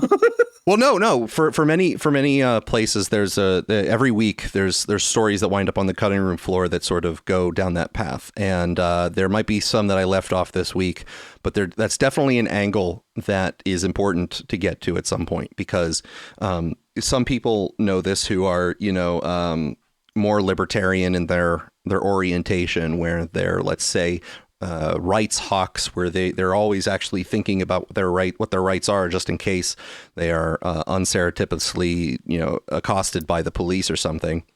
But modern privacy technology on your phones and such tries to get around the problems of passwords or things like that by making sure that you can do your thumbprint as your permission to enter your phone, or use your face. Scan your face to verify that you're the person unlocking your phone. But the Supreme Court and lower courts have ruled and affirmed over time that if that is how your phone is locked, the police are permitted to force you to unlock your phone so that they can look through the contents of your phone without a warrant, if that is how your phone is locked. So if you use your facial recognition scan as your phone lock, they can blast the phone at your face to unlock your phone and go through it. Because presumably you're using public information as your password, right? Whether it's your fingerprint they can't face. compel you. They can't compel you to type your password, but they can use your face or your thumbprint. So I think what we need is an update here where you have to make a specific grimace.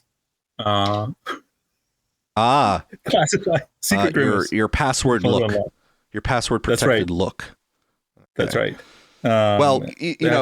Many years ago, when I worked in a corporate 50 company, the technology was advanced enough at the time. So this was probably, let's say, 13 years ago to 15 years ago. The technology was advanced enough at the time to identify a person's vocal signature, so their voice signature, to be able to identify them. So as a security precaution, if you called into something through the corporate telephone lines that required an automated sort of security procedure to verify that you were the individual employee in question, your voice was actually used to certify who you were.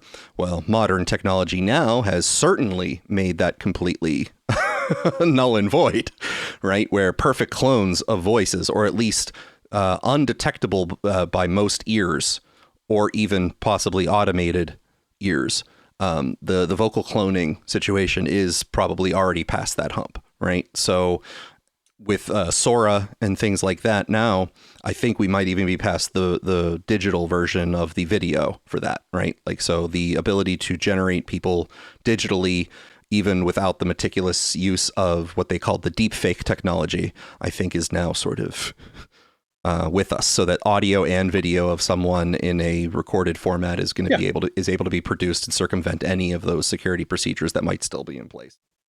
Yeah, and this leads to something else that I think we need to somehow think through, which is, I don't know how to articulate it, I guess, but I've said this before in these conversations, that provenance is the name of the game, and it's not an insurmountable challenge, and it will have to be surmounted anyway. Which is that something needs to have more than your likeness in order to be you. So some sort of if you go past the issues of Twitter being a centralized company with a database, something having a timestamp on Twitter, for example, is a lot more trustworthy, right? If somebody has tweeted something versus somebody has reported that somebody has said something, right? These two things are very different. And the exact timestamps generally are considered accurate. At least I haven't heard of any situation where the timestamps were messed with. But if you want to make that more trustworthy, you can, with blockchains and whatnot. But I think, what counts as you, right? Ultimately, that's the question that we're going to be faced more and more. And I think there's going to have to be a digital manifestation of something that was authorized not by, something that looks like you, but, the inner you. I don't know if we're getting, P-zombie territory here, but, your willing authorization to, say something, issue a statement or, make some act, I think will have to be followed by, some sort of signature, cryptographic signature that links it to you uniquely. And again, I think this technology is out there. It's pretty mature. Maybe its usability can leave something to be desired, but it's not like unfixable. And I think that's where we're going. So I'm not that worried about this particular angle of AI dystopia is what I'm saying. Because I anticipate a very specific kind of countermeasure if bad gets to worse. Well, before we get to something that sort of almost directly applies to that situation, the Trump administration responded to the No Kings protests this last week by using some of their own video meme generation. Now, they did not appear to use Sora 2, so there was nothing that embarked on the past the uncanny valley and questions of authenticity and reality, but the usage gathered a little bit of pushback. One last thing. Millions of people went to No Kings protests all over the country on Saturday to show that they aren't happy with the Trump administration. Here in Minnesota, there were several, from the cities to communities in greater Minnesota. Well, shortly after these protests wrapped up, the person the rallies were against had a response. President Trump sent out an AI video of him flying a fighter jet with a king's crown on over American cities and No Kings protests, and then dumping fecal matter all over the people at the protests. This obviously was discussed in colorful fashion online about why a sitting president would do a video like that. But then today it took another turn. Another person took issue, Kenny Loggins. His song Danger Zone from Top Gun was used in that video. Loggins was upset and said he never gave the okay to the White House or President Trump to use his song in that way, and he wants it taken down immediately. Mike Johnson, House Speaker, was also asked about it, and he said Trump was just using satire to make a point. Fecal matter, AI-generated videos. Welcome to 2025. Now, I don't know if that's necessarily specifically fitting for AI, traces of AI dystopia, because there isn't necessarily anything dystopian about that activity specifically. But I do think it highlights the times we are in with the person currently occupying the White House and the standards beset to him.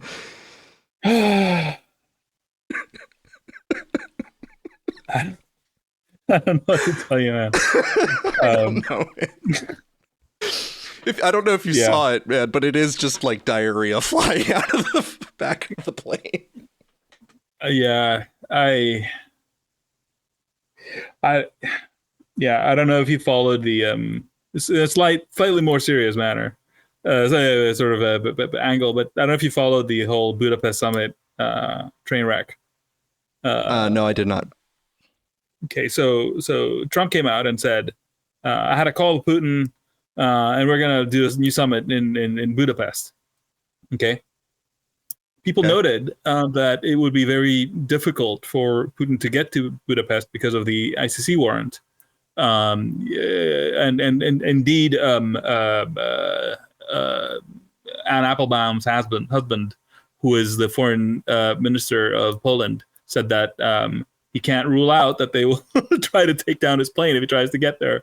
So he'd have to go through like Turkey and Greece, maybe, but Greece is a NATO member. So maybe he'd have to go even further out and try to like fly over Montenegro really quickly before he gets to Serbia to get there. Like, stuff like that, right? But Trump announced that there was going to be a summit in Budapest. And the Russians were like, yeah, we might find a way to make it happen. I don't know.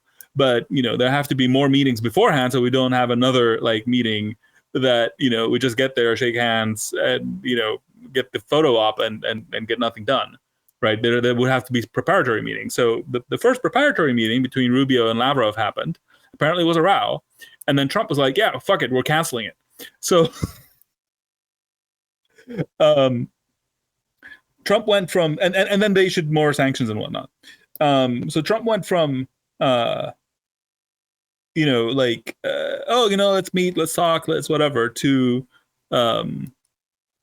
basically canceling a planned announced summit that the Russians hadn't really committed to, but he had committed himself to. All of this sounds like funny, I guess, to some degree, but there is a certain level of decorum. I don't know how to put it. Like, you have to be reliable in some things and some time, especially between nuclear powers. I don't know. Maybe I'm crazy. But I mean, this has been on my mind a lot. You could still be crazy, but not for this particular reason. So I mean, they're not mutually exclusive sort of conditions, right? You could be right with having a modest expectation for what you might call decorum, and still be crazy. You could be. No, all I'm saying is that the game theory between nuclear powers is extremely slim, and what you don't want is one of them or both of them going to a place where it's like, it's not even worth talking to these guys. They can't even do the basics, they can't even fucking follow through on we will do these steps and we will meet there, right? Without stabbing you in the back and trying to make you look weak for it. So fuck it. We're just going to do what we're going to do, and they're going to do what they're going to do. And, if we die, we die, sort of thing, right? I've had situations in negotiations in the past where I realized that my, the other side of the negotiation is harming themselves in a way that harms me too. I don't know if this makes sense.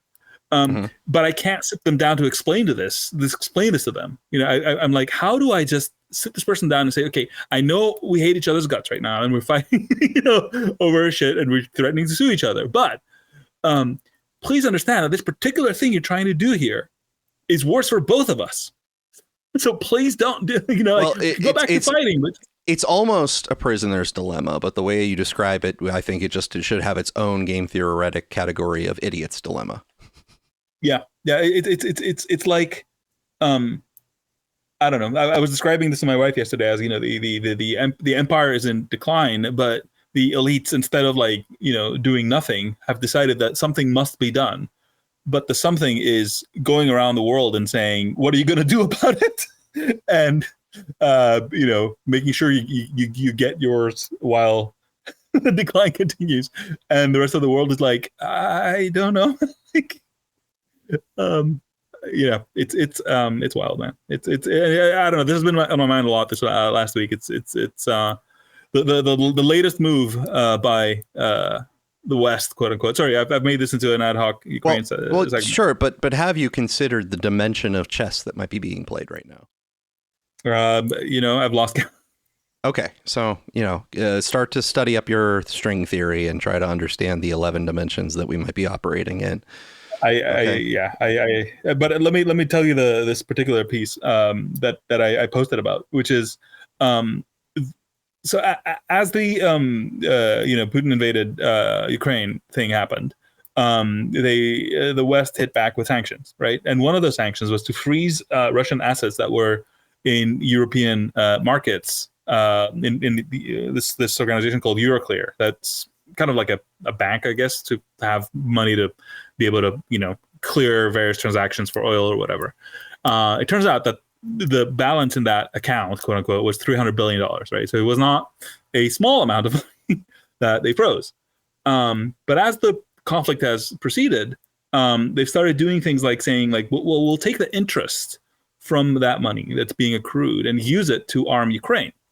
Now, it's one thing to freeze somebody's assets. It's another thing to take their money, and do stuff. And I'm not just saying it morally. I'm saying if you want anybody in the world to trust you, that if they look at you the wrong way, you're gonna just use these neutral platforms, supposedly, neutral platforms against them. Like you have to restrain yourself. But even that has not been enough. And recently they've been pushing harder and harder to just outright take it. Or if they can't take it, I believe the latest scheme was in the form of we will loan it out to Ukraine on the condition that it will be paid back when they win, because Russia will have to pay reparations, which will be a part of that will be this money. Okay, so we're not really stealing it. We're just going to loan it to Ukraine. That's a neat beat trick. Russia with.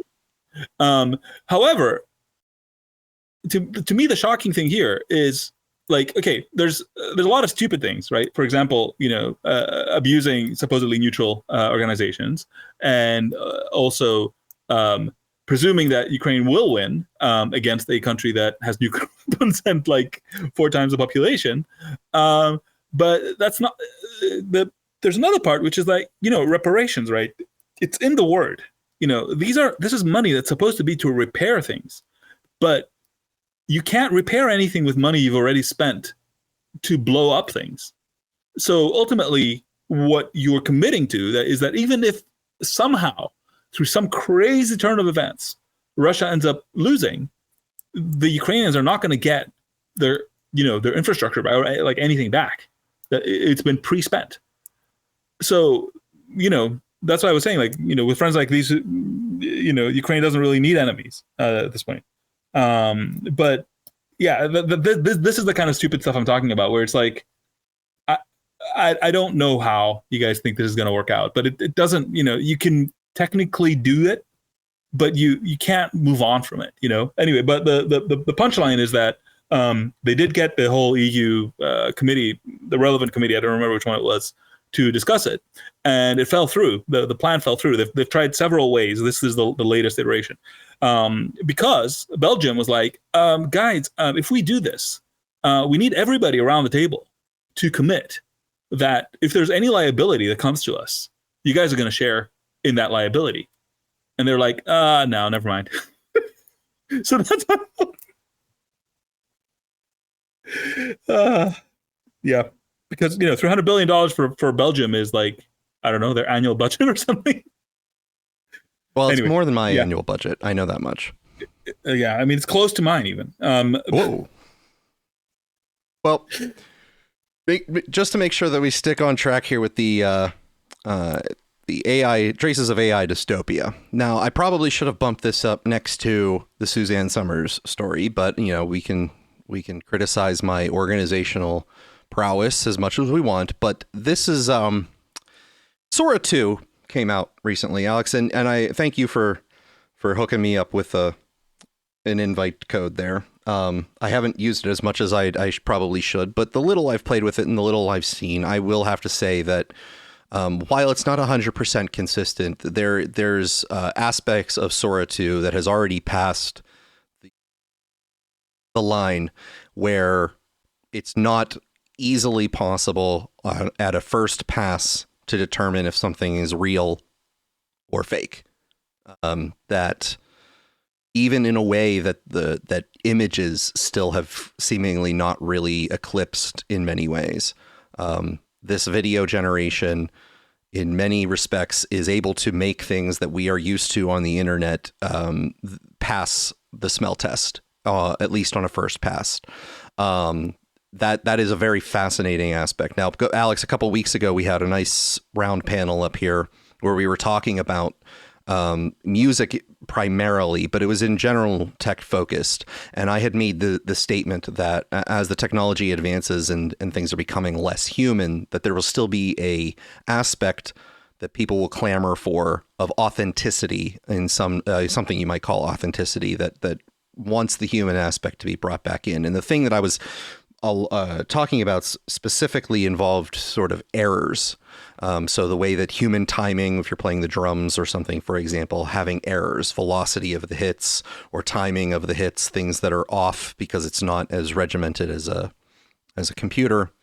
And it turns out that the things that Sora is creating that are most passing the smell test involve quality aspects where the fidelity is actually expected to be significantly lower. So Ring camera videos or police body cam videos or something where you're expecting a graininess or a low fidelity in the imagery. You're not expecting something that is 4K pristine and perfect. These things are able to pass the smell test fairly convincingly, to the point where if it's not an obscure situation where the situation itself doesn't already tell you that the image is fake, one might actually be convinced that something is real. Now, that being said, one of the things that are being pumped out with Sora 2 is sort of en masse are images with likenesses that people did not necessarily agree to. And I have attached two example images two example videos to the space where people are using Martin Luther King to put the "I have a dream" speech in various situations. And I have two quick clips of that with audio, and I've attached the video to the space so that you can see the video quality. One of them actually involves what looks like his famous "I have a dream" speech, where with the audio overlaid on top, you actually might not know it was not the "I have a dream" speech, even though some of the words are different. Sir, you still have to pay for the slushie. My sister, I have a dream that one day this slushie will be free for all who thirst. Sir, sir, this isn't about dreams. It's about paying for your slushie. So in that one, Martin Luther King has stolen a slushie from a 7-Eleven. I have a dream to drift a clapped out 350Z. And in that one, Martin Luther King is driving a fast car. A fast sports car. Now you can see the quality on those, and while the slushy one obviously doesn't have an older sort of aesthetic, there's something about the fish warped eye of the camera, something about the quality of this camera, virtualized camera, that still has somewhat of an authenticity to it, where if you didn't obviously understand that Martin Luther King was dead, that it might look just like a skit that someone had done on the internet. It may have some telltale qualities about it, but it is so close to that line of being realistic enough to be believable that I think it's fairly concerning for the near term period. Not that we won't sort it out, but it's a little concerning. But then OpenAI Newsroom posted a statement from the King estate. The estate of Martin Luther King Jr. Incorporated and OpenAI have worked together to address how Dr. Martin Luther King Jr.'s likeness is represented in Sora generations. Some users generated disrespectful depictions of Dr. King's image. So, at King Incorporated's request, OpenAI has paused generations depicting Dr. King as it strengthens guardrails for historical figures. While there are strong free speech interests in depicting historical figures, OpenAI believes public figures and their families should ultimately have control over how their likeness is used. Authorized representatives or estate owners can request that their likeness not be used in Sora cameos. OpenAI thanks Dr. Bernice A. King for reaching out on behalf of Dr. King Incorporated and John Hope Bryant and the AI Ethics Council for creating space on conversations like this. Alex, do you agree that the quality of Sora 2 in many respects has passed the threshold of the smell test, as they say? I haven't played with it almost at all. I've done one thing, and when I do the thing I want to do, I will know whether how good it is. So this is going to be slightly different than historical persons, but you'll see what I mean. I'm asking it to make videos of an object being rotated on a platform. Which then I want to pass to a photogrammetry stack to turn it into a 3D model. Okay. So that to me is the true test of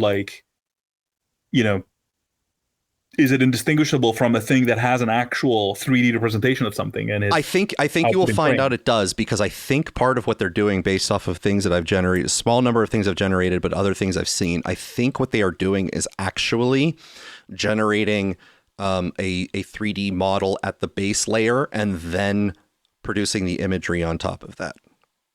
Huh. I mean, I would be shocked if that was true, but regardless, it tells you sort of what we're talking about here, right? That the frames are so consistent with each other that you can mathematically reverse engineer a 3D representation of something. Well, I'm going to share a video to the space here of one of the Sora AI generated items where a cat is in a fighter jet being pulled over by a police officer for speeding. Okay. And if you play that video and look at the quality of this. Now, again, I already mentioned that the fidelity and the way that the fisheye vision of the body camera helps create the authenticity. Alex, if you look at that fighter jet as it pulls away, the thrusters, so the beam of thrust from the fighter jet actually angles as it hits the ground. So the fighter jet pulls away and half of the jet beam is coming from the thruster of the airplane, and then half of it is already hitting the ground, and it angles at the correct angle with the ground as it's on, visually on the ground. So now you're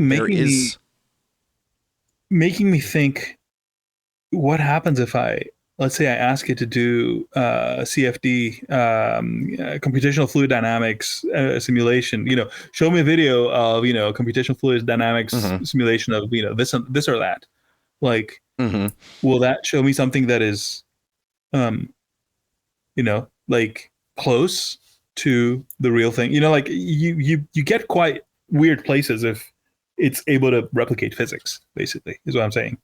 Yeah, but but to me, what it does look like it's doing in many places is generating a 3D model and then doing some sort of UV mapping on top of the geometry. And UV mapping, for those who aren't familiar, when you have a 3D model, the way that certain 3D things look polygonal. They have triangles or sharp edges about them, but you can put what they call textures on them, images on them, and you actually specify these coordinates on top of these models to say and pin where specific aspects of the images are physically located, so that as the 3D image or 3D object turns, so does the image at correct locations, so that the image is flush with this geometry. And so I think that is part of what they're doing to get the creation. So it's not as the same as the diffusion sort of generation. Because if you look at certain generated people or moving animated characters, there are times where you can kind of see the UV nature of the texturization. I've attached to the space a mention of a link to Genie 3, which is Google's model that takes a text prompt and makes an interactive world you can play with. Wow. Okay. Basically, I was gonna object to what you're saying because I was like, I was formulating an argument that, well, in order to do that, they would have to create a whole interactive world. And then I was like, oh, so yeah, I was heading out to disagree with you, but along the way, I think I'm starting to come around to your view because, well, Google is already doing it. So, yeah.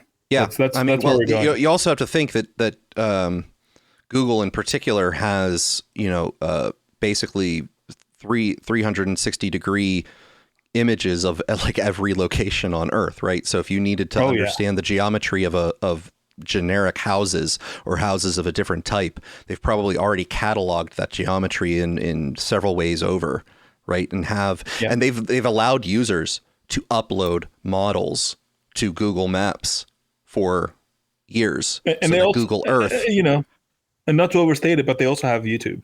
Yeah. They're fair enough. It is. Yeah.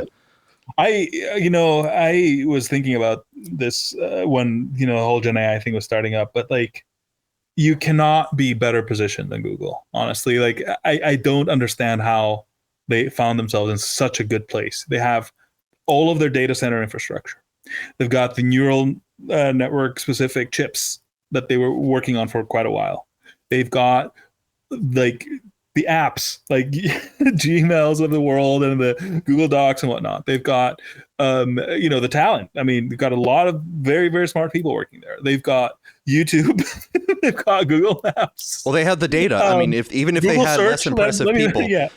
even if they had less impressive people, they sure have the data to go, to back it up. Whereas other have the companies data, have to steal more of it. They have the compute, they have the money, and they have the people, right? And the users also. Like, whatever they do, they can put it out to a very large user base that can help them quickly iterate it. So, Alex, just take a look at the image there. I attached in the space there. I attached the specific image of the thrusters that give you what I'm talking about. And while I'm sure that you could do that, accidentally sort of with diffusion, the fact that was done and the other things that I noticed do lead me to indicate that there is some sort of three-dimensional generation going on prior to the image renderer phase. That there is some internal physics engine going on of some degree. Yep. Well, I mean, I don't know. There is the counterpoint is that a lot of these models end up building something like that internally, like without explicit instruction. So I don't know, but this is knowable, and we can find out. I don't know. It's amazing. I'm look. Speaking of dystopia and whatnot, right? Like I'm eagerly waiting for and lightly attempting to, but not. I haven't put my back into it. I suppose the world where you'll be like 3D on demand is such a big deal because my original vision for AI utopia was the ability to customize anything. Okay. Mm-hmm. Like, right now, civilizationally, we're using a lot of, mass produced shit that is not quite right. And just being able to say like, oh, I don't know, this stool I'm sitting on, like I'd like to be customized to my butt. I don't know, like my bike seat, I guess is a better example. My shoes, right? Being able to just take a photo of your feet and generate shoes that are precise to you, which you can actually do now. There are services that do this, but you can go further. You can design special foam that has pressure in different places, and be able to 3D print things that are very specific to you, or make a cast for a broken hand that is made to your hand or arm or whatever it is that you're trying to cast, rather than I don't know, gypsum, whatever they're doing these days. There's a lot lighter, a lot easier to carry around with you.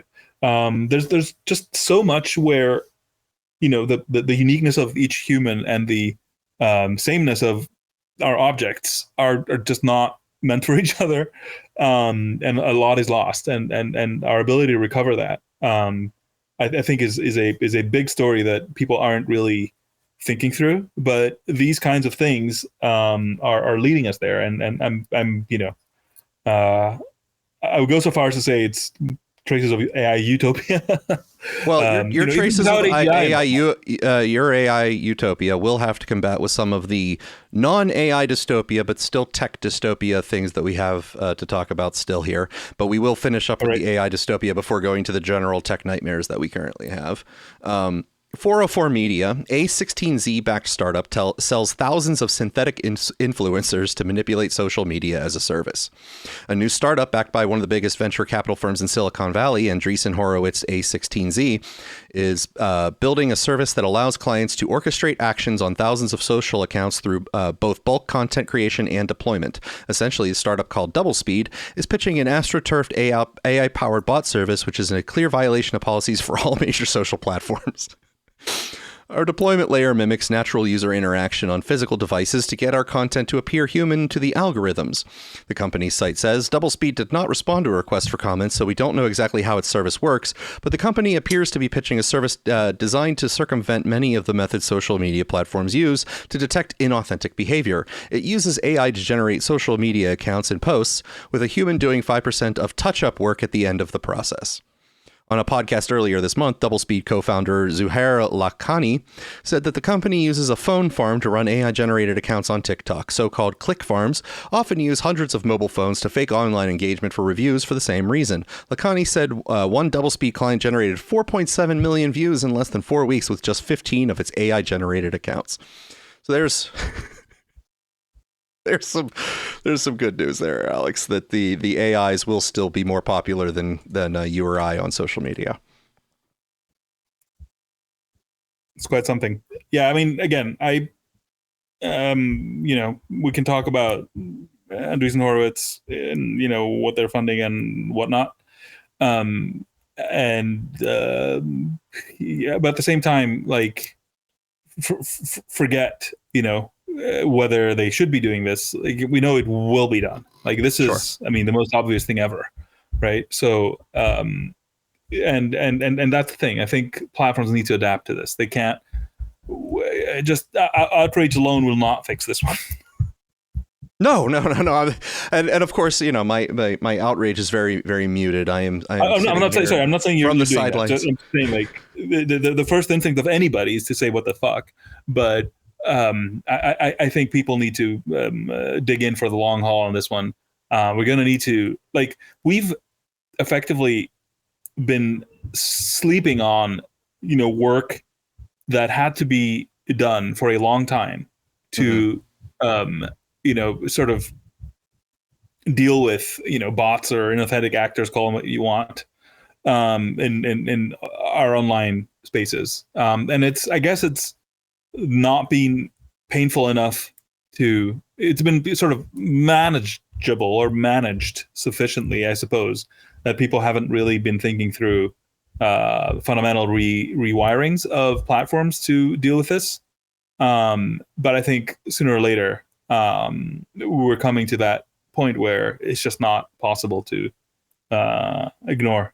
They're both, their number and their capabilities are going to be so great as to make it essential. And if current platforms don't adapt, new ones will show up that will be made for this exact purpose, because there's just no other way. Well, I think I've complained. There's actually a lot of things that we should discuss, and we will be discussing right now coming up about the state of technology and interconnectedness. But I've complained, I think, several times, sort of offhand, about Microsoft Copilot. And in my estimation, what Microsoft is doing with Copilot is one of the most obnoxious and most ill thought out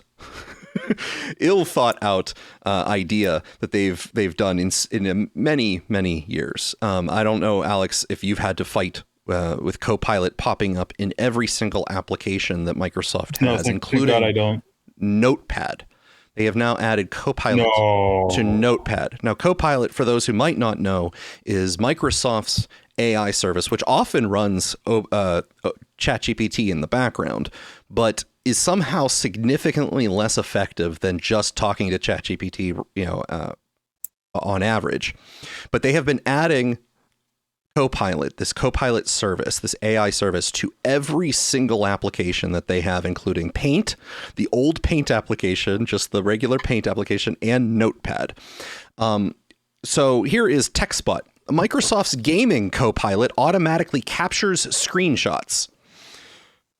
Microsoft is increasingly pushing its Copilot AI service into lower-tier Windows users. The company aims to help gamers with gaming Copilot, but the tool may raise privacy concerns by capturing screenshots during gaming sessions. Microsoft appears to be capturing large number of screenshots through gaming Copilot, extracting text from them, and using the data to further train its AI models. A user recently discovered a potential breach of both privacy and trust related to the Copilot tool, which is now automatically installed on Windows 11 PCs along with the latest OS updates. A Reset Era forum user named Red Bull Cola discovered what Gaming Copilot was doing by analyzing network traffic on his system. According to his findings, the chatbot was sending almost all of his activity to Microsoft, including an unreleased game he was playing under a non-disclosure agreement with developers. In short, the Gaming Copilot was taking screenshots of Red Bull Cola's gaming session, extracting text using OCR algorithms. Those are just programs that are able to read text from images, and transmitting the data to Microsoft servers. The behavior potentially violated the user's privacy and paradoxically placed him at risk of breaching his NDA, meaning he could have been both the victim of Microsoft's AI exploitation and inadvertently implicating and violating confidentiality terms. The automatic screenshot feature is enabled by default, according to Red Bull Cola, but can be disabled through the Gaming Copilot settings in Xbox Game Bar. Now, Microsoft has another program that is, I don't know why they gave it a different name, but it's sort of in their Copilot line that's called Recall, which is a Copilot-based sort of service that they're trying to implement in future versions of Windows, where, similar to this gaming Copilot, is recording your activity pretty much all the time so that you can then find things better on your computer or ask it questions about things you did last week or something so that it can help you remember or locate items you might have misplaced, like things like that. So Microsoft is adding, just sort of pushing this into your operating system, whether or not you asked for it, and throwing it in every single one of their programs and collecting data and going to do Lord knows what with that data, which is very concerning to me just on the data collection side. But I also think that Copilot is one of the most useless tools ever. And I have freaked out anytime I have seen anything generated by Copilot being sent my way, because it is not accurate, and it is almost 90% of the time a complete lie. Alex, I'm glad you have not had the experience of dealing with Copilot. What was that? No, like, I can almost see the meetings where this took place, where they said, we need a company-wide policy here of adopting this stuff everywhere, and I mean everywhere, including Notepad and Paint. This probably wasn't there to make a point, and you can see where they think they're going, and they might even get there, right? But I mean, Microsoft is not a company known for class and style. I think you will agree with me. Recently, I don't even know what they are. Personally, like some of their divisions are very well put together. I think their .NET platform has been at the top of its game for a decade. Like that, they are solid. They're not breaking things left and right. But the rest of Microsoft seems just lost, completely lost. Well, the thing is, you have to understand what it does to a company to put out Microsoft Teams and win, right? Mm-hmm. You understand what I'm going with? Like, it's they've done this a lot of times where they will put out a substandard product and push through their enterprise relationships, which is their actual superpower as a company, and get on the other side of whatever, crushing their opponents that way. Right. By the way, most people have forgotten that this is what Microsoft used to be in the 90s. But then that was the Internet Explorer hubbub versus Mozilla. Well, that was edition 5683 of the hubbub. Sure. But I mean, there's a company that had an internal memo called Embrace, Extend, Extinguish, right, about open standards. That first we will embrace it, then we will add some extra things to our things that use those standards, right? And then sooner or later we'll just call our thing the standard, and everybody else can go fuck themselves. This was like an official policy of the company.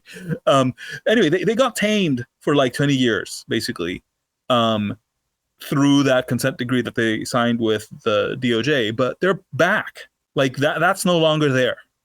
And, I think people have been lulled to sleep because of the fact that, during Ballmer's years, they dropped a lot of balls.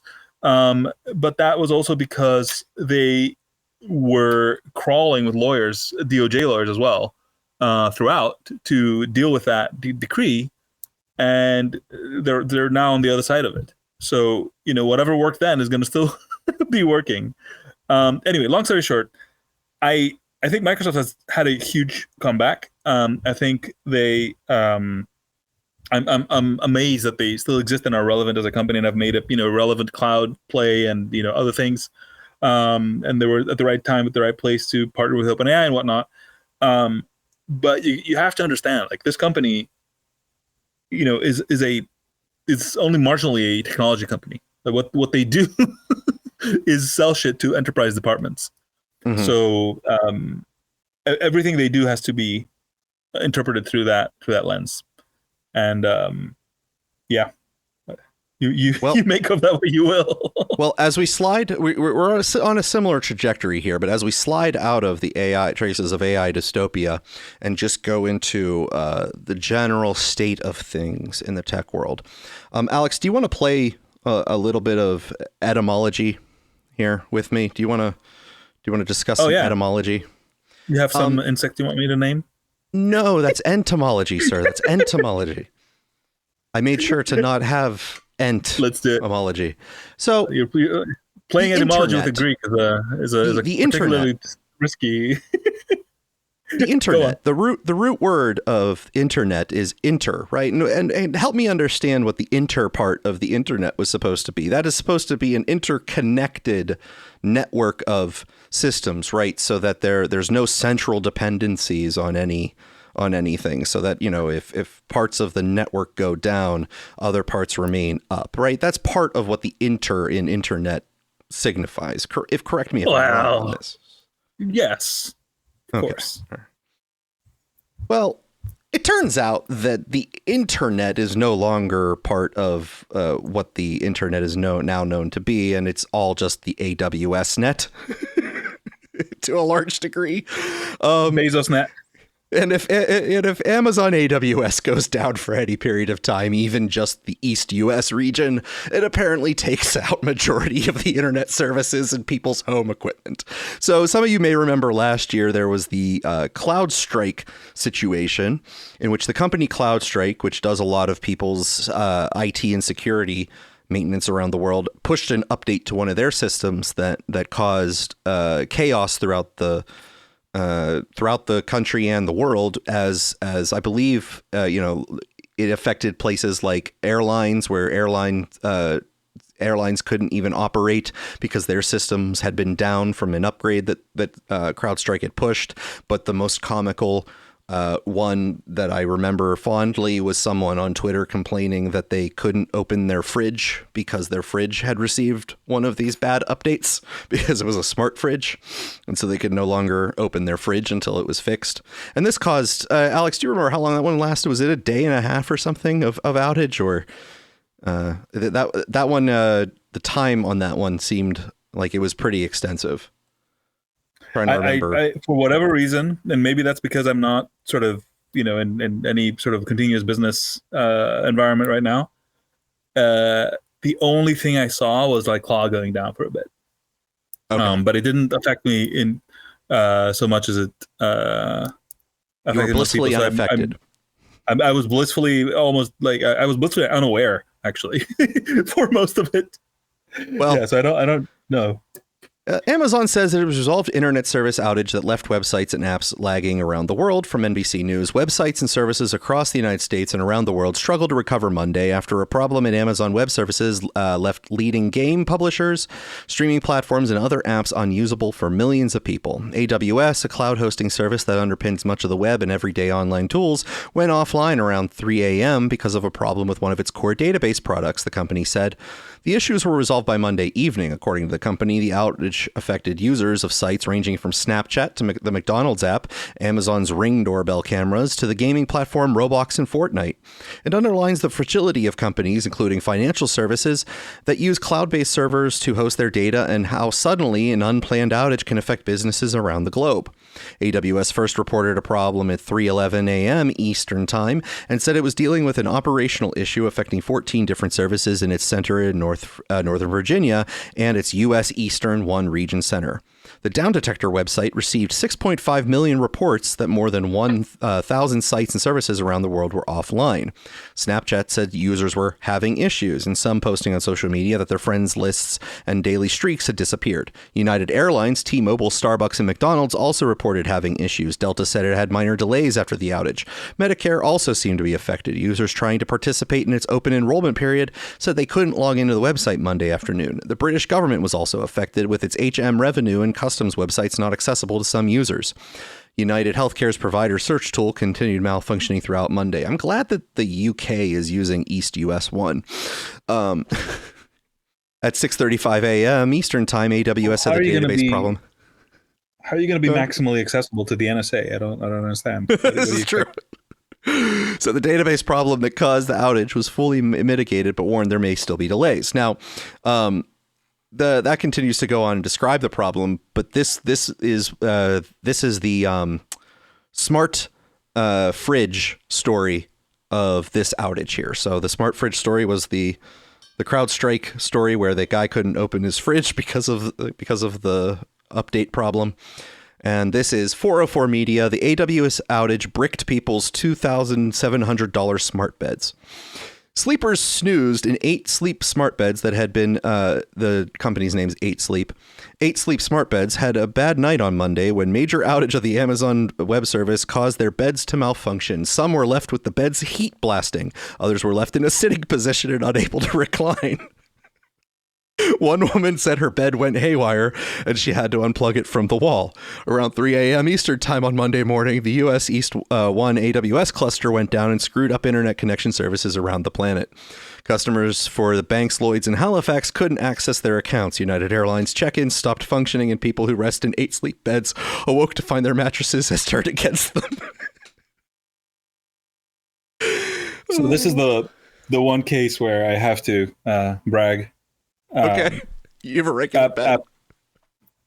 Well, actually, I did try an 8 Sleep, and my wife objected to it so hard that we had to return it. So yes. Okay. But at Balena,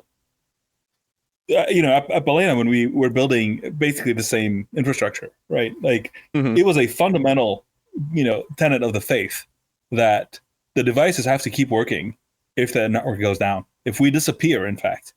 Right, that was the design parameter that everything is built, because we're not morons, right? They're on the network. Like things go up, things go down. You cannot design things in a way that the server being unavailable ends up compromising your functionality, like the end user. Right, like you can. Everything should have a local only mode. Everything should have a local only mode. Well, but like, of course, but the thing is, like, even before you go to modes, it is totally possible to have things where the network is a pure enhancement. Right, like it can deal with updates. Right, what does that mean? By the way, it does not mean that you start wiping as you're downloading shit. It means you download the update first, you validate it, and then continue with an offline local update. Right, or you can do all sorts of things where the system effectively has a default operation mode that it just keeps working. Right, it does not. The network can like add analytics. It can add suggestions. It can add updates. It can add remote debugging if you want to call your provider and they want to get in there and fix it for you. Like there's 1,000 things that it can do for you, but it can't be in the middle of the main functionality. It's not a hard idea. I don't know how the fuck you end up. The network went down and we're blasting their. Think about it. Right, if this is possible, then it's also possible for that thing to char you in your sleep because your Wi-Fi went down, right? Like there's no functional difference. So this isn't about like the reason you're hearing about it now is because that AWS outage caused this particular issue to show up in 1 million users rather than the odd one here and there. But the architecture issue is permanent. I mean, I guess there's ways where it could show up in the one case or not the other, but the default assumption is that it just doesn't work well offline. And you can be offline for 100 reasons. This is just one of them. Anyway, long story short, I don't understand people. But you also, I guess what I will say is you understand why Balena had a business, right? Because there is a fuckload of plumbing that you have to do to make an Internet of quote unquote things product, work decently on the base level, right? Before you go on like, heating and cooling and whatever, like finding DNS in a random home is a very complicated procedure I can tell you about. And a lot of companies for financial reasons choose to do it by themselves. And you end up with situations like this where they just have substandard infrastructure. Yeah. Yeah, it's surprising to me. I mean, I'm not surprised that you find a lot of poor designs out there. What strikes me as fascinating is the way that it has all accumulated. Right. I would just expect there to be a little bit more Wild West out there so that these types of outages only affect certain things and that not everybody has adopted the standard of, having everything being cloud operated. I don't understand why they're going that route. Like it seems to me that there should be, some more popular functionality that is local, at least has a local only mode or failback procedures to go to a local only mode. The fact that things are relying on REST calls for every single one of their operations is bizarre to me. On the plus side, right? You have to count the dogs that didn't bark, right? Like all the other internet enabled devices that you didn't hear about crashing or whatever, right? It still is the exception, not the rule. That they would do something this stupid because it is so stupid. We're not talking about something that is, difficult to avoid or whatever, right? It's just something that, if you don't think about it, I guess you could do that, but you really should. We're gonna keep on this track to close this out because there's a couple more stories along this trend, and I do want to make sure that we get a couple of these out here because this current design of the world with technology, I think, is really going to be deleterious, particularly when we start turning on the AI buttons here. When you start flipping those AI switches and automating everything through AI, this type of architecture stuff is going to get worse. Windows Central. So when Microsoft had another issue, not just with this Copilot thing that we mentioned, but yes, a Windows 11 update killed localhost support. Microsoft breaks Windows again. So there's multiple problems with a Windows update that just recently came out. So Windows is pushing updates, sort of mandatory to everyone. They've discontinued Windows 10 support this last week. And so everyone's migrating to Windows 11 by force. And October 14th, 2025, Microsoft released the Windows 11 cumulative update. It was intended to deliver security fixes and stability improvements, but instead introduced a serious problem. The update broke localhost functionality for many users. And that just means that it broke some local networking things on your computer that a lot of applications tend to rely on, causing major disruption for developers who rely on local testing every day, as well as regular users who are using like Electrum and stuff. Reported by Tech Power Up, the update broke localhost connections which use 127.0.0.1 or localhost address and are essential for testing websites, apps, and APIs on a local machine. After the update, browsers could no longer load anything running on localhost. Localhost is a loopback network, blah, blah, blah, blah, blah. But then it also, I guess this particular article I grabbed didn't have the specific thing that I wanted here. Forbes, unusable. Microsoft issues emergency update for all Windows 11 users. Microsoft's mandatory security updates this month have been described as a total disaster with localhost connection issues and a nightmarish WinRE breakdown that stops mice and keyboards from working, rendering PCs inoperable. So the Windows RE is the Windows recovery section. So if you need to reset your computer or recover from a major problem, it's there. But when users had to use that, apparently the update from Windows had broken the ability to use mice or keyboards, which means they had no ability to input anything into and restore their computers. So Windows update completely made their computers absolutely 100% unusable. And this took about several days for them to push a fix to that bug so that people who may be at risk at going down could actually recover. But not to be left in the dark here. Ubuntu, which is a Linux distribution, broke with one of their recent upgrades because they have converted their core utils to being coded in Rust instead of C. And apparently they didn't do regression testing, Alex, on core utils. And so the date command was reporting the wrong date, which was then breaking the security fix automatic updates, which meant that nobody was getting automatic security updates through Ubuntu anymore. So the common thread here for those listening who maybe aren't too tech savvy is that because of the interconnectedness of the internet and the subsequent sort of funneling of all resources into central locations, what you're winding up with is everyone's operating systems or technology in the country being beholden on just several locations doing the correct thing and providing you with the correct code or information, which is a horrible central point of failure for everyone involved. Not only do you have the threats from hackers, if hackers get into the central thing everyone's connected to, they can affect everyone connected to it, but then you have the people who are you're relying on, sometimes paid, sometimes not paid, like in the Linux situation where everyone is sort of doing this as part of an open source community, making changes to the core underlying system and pushing those out for sometimes good reasons and sometimes bad reasons, like in the Linux situation, just rewriting things in Rust that were existing for a long time for no reason. You wind up being beholden to someone else fixing your system. And this is not just affecting, power users. This is affecting a lot of people, including maintainers of servers that you might rely on for service. But this follows a trend, which is the last set of articles I want to talk about. And Alex, I want your opinion on this primarily here, because this is a consumer sort of violation, I feel. This is a trend that's been popular in the last decade that is not seeming to go away, and with AI I think will get worse. Ars Technica: Logitech will brick its $100 Pop smart home buttons on October 15th.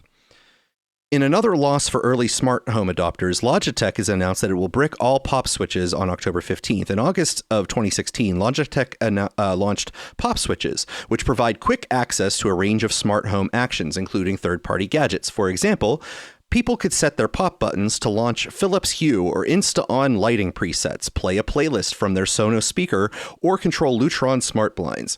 Each button could store 3 actions, worked by identifying smart home devices on shared Wi-Fi networks, and was controllable via dedicated Android or iOS apps. The Pop Home Switch Starter Pack launched at $100, and individual Pop add-on home switches debuted at $40 each. A company spokesperson told Ars Technica that Logitech informed customers on September 29th that their Pop switches would soon become e-waste. According to copies of the email shared via Reddit, Logitech's notice said, "As of October 15th, your Pop buttons in the connected hub will no longer be supported and will lose functionality." As an attempt at compensation, Logitech gave affected customers a coupon for 15% off some Logitech products, including its Ultimate Ear speakers. The coupon is valid until March 31st, 2026, and doesn't apply to Logitech Pro or RS racing wheels or gaming video conferencing products, its Logitech business line, or newly released products. So this is the coupon is valid, but we can't speak to how long the thing you buy with it is going to be. Well, Bloomberg, this is the second one on the same trend. Bose angers customers by ending cloud streaming for old speakers. Bose Corporation announced this week that it will discontinue the cloud infrastructure for its SoundTouch line of audio speakers in February, rendering the devices unable to directly stream music from services like Spotify, Pandora, Amazon Music, or others. Customers who still own and actively use the products, some of whom may have invested thousands of dollars into Bose hardware, immediately voiced frustration with the company's decision and framed it as another example of so-called smart consumer tech gadgets having an arbitrary expiration date. "We had to make the difficult decision to retire the cloud infrastructure that supports our SoundTouch systems, originally introduced over a decade ago in 2013, a Bose spokesman told Bloomberg by email, mirroring a communication that was sent to SoundTouch customers on Thursday. So this is two products that, are being discontinued, where the person purchased the product, has the product, but half of the quote product was a service provided in the cloud that has no now replacement, making the equipment that you purchased absolutely useless. Now, if we go back to the bed situation that they couldn't, the heat was going out of control because of the AWS outage. Think about what happens if that company decides to discontinue a particular product line support or cloud service support for your ability to use your heated bed to actually heat. Now, this is an increasing trend. These are just two examples, but this is really starting to bother me, Alex. The lack of ability to get products that have functionality that doesn't become beholden to a cloud service. Here's I'm perhaps one of the very few people who can explain to you exactly what is happening here. Okay, and it's an economics problem. So basically, what happens is these companies are put out a product, okay, with a cloud component.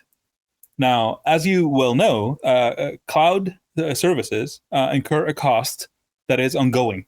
Okay, if you set it up, you got to pay for it forever.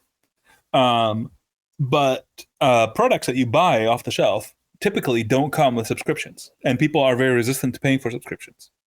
Ask me how to know. So this creates a problem where you might end up sort of releasing the product on hope that there'll be phenomenal growth in the adoption of this product, such that you can set up an effective Ponzi, I guess, where new users pay for the service that covers older users as well, right? But if not, right, let's say some product line stalls out and doesn't really have huge adoption, but has enough adoption to be a problem, right? What do you do when you have a development team you got to pay for and all the servers and whatnot, right? That is costing you every single month, but you don't get, and really the more of the item you sell, the more it costs you, right? But you don't get ongoing fees from the users of the previous devices you sold, right? Essentially, what you sold them was an unlimited, the unlimited use of a cloud service that you're paying for.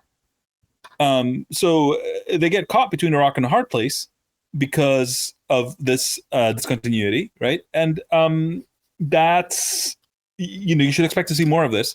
But this interacts with the other terrible decision of architecting the thing such that you can't turn off the servers, right? And I think in one of those cases that made sense, and the other one it didn't. But this phenomenon may be avoidable if the product can operate without a server, but if it can't, either because the functionality itself is dependent on an online service like streaming, or because like AidSleep, your tech department is morons, then you have a problem, and it's an economics problem that you just have this thing, and by thing I mean servers and people that you have to keep paying for to maintain something at least, and sooner or later the board just doesn't see the purpose to this, right? Like maybe you started it out with some big vision to take over the world,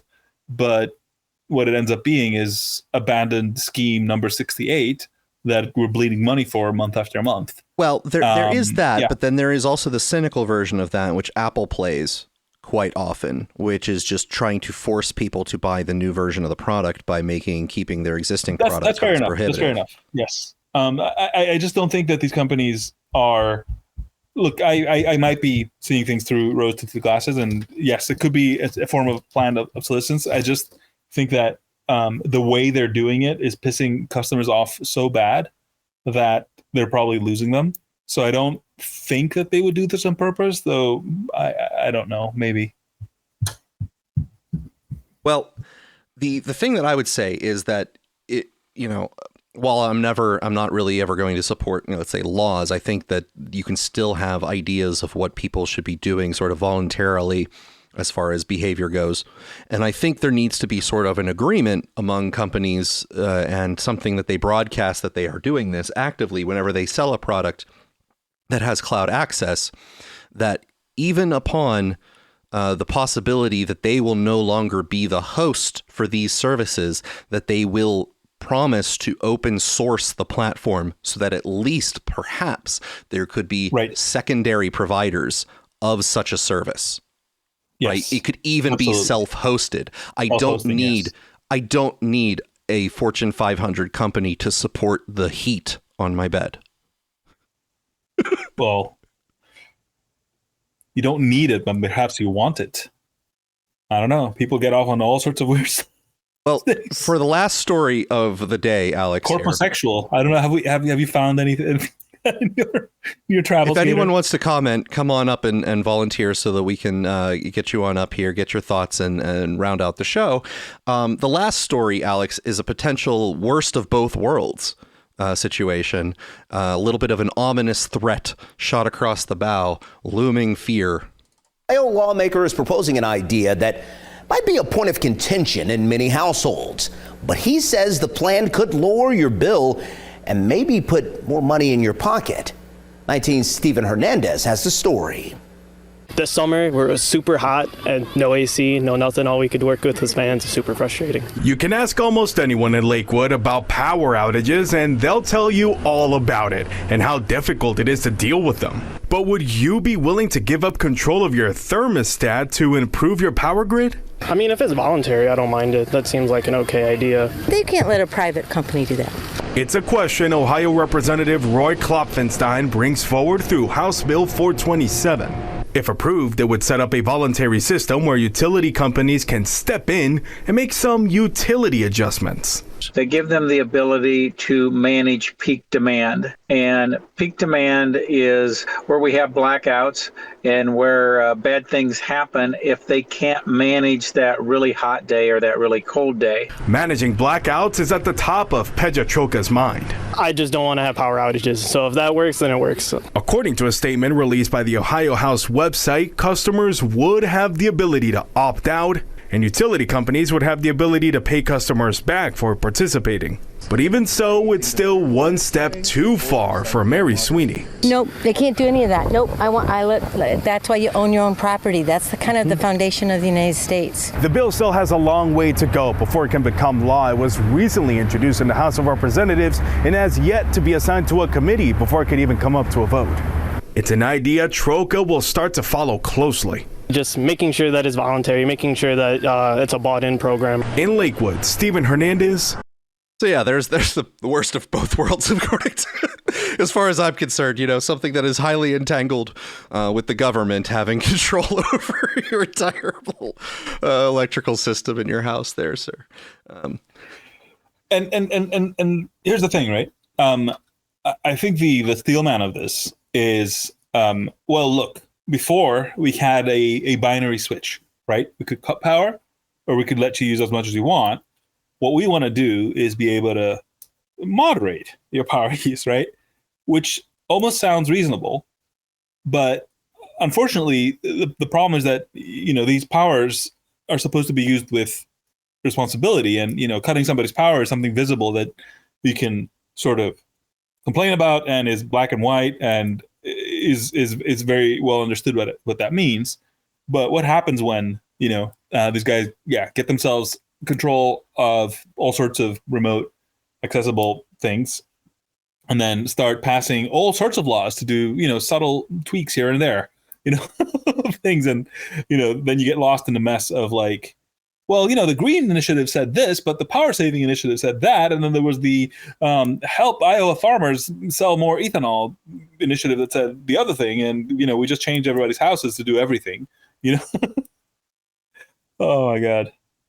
I hate it. So, that rounds out my stories for this week. Alex, is there anything else that you think we should touch before we sign everybody off for the week? Because I think that does paint a pretty, not necessarily a dire and unavoidable catastrophe scenario, but I think that there's a lot of practices and behaviors right now in the tech space and the way that we are interacting with the tech in our lives that is making us a little bit at risk for chaos and destruction at times. That's we could be a little bit more anti-fragile, as what's his face would say, Taleb. Yep.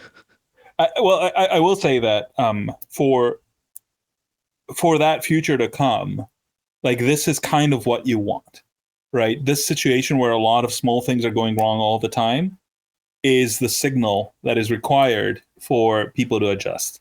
And by people, I also mean individuals to change their buying patterns and saying, like, well, I require certification that this, can operate offline or whatever, right? Like these things need to be part of what people know and understand and expect and look into when they are purchasing such products.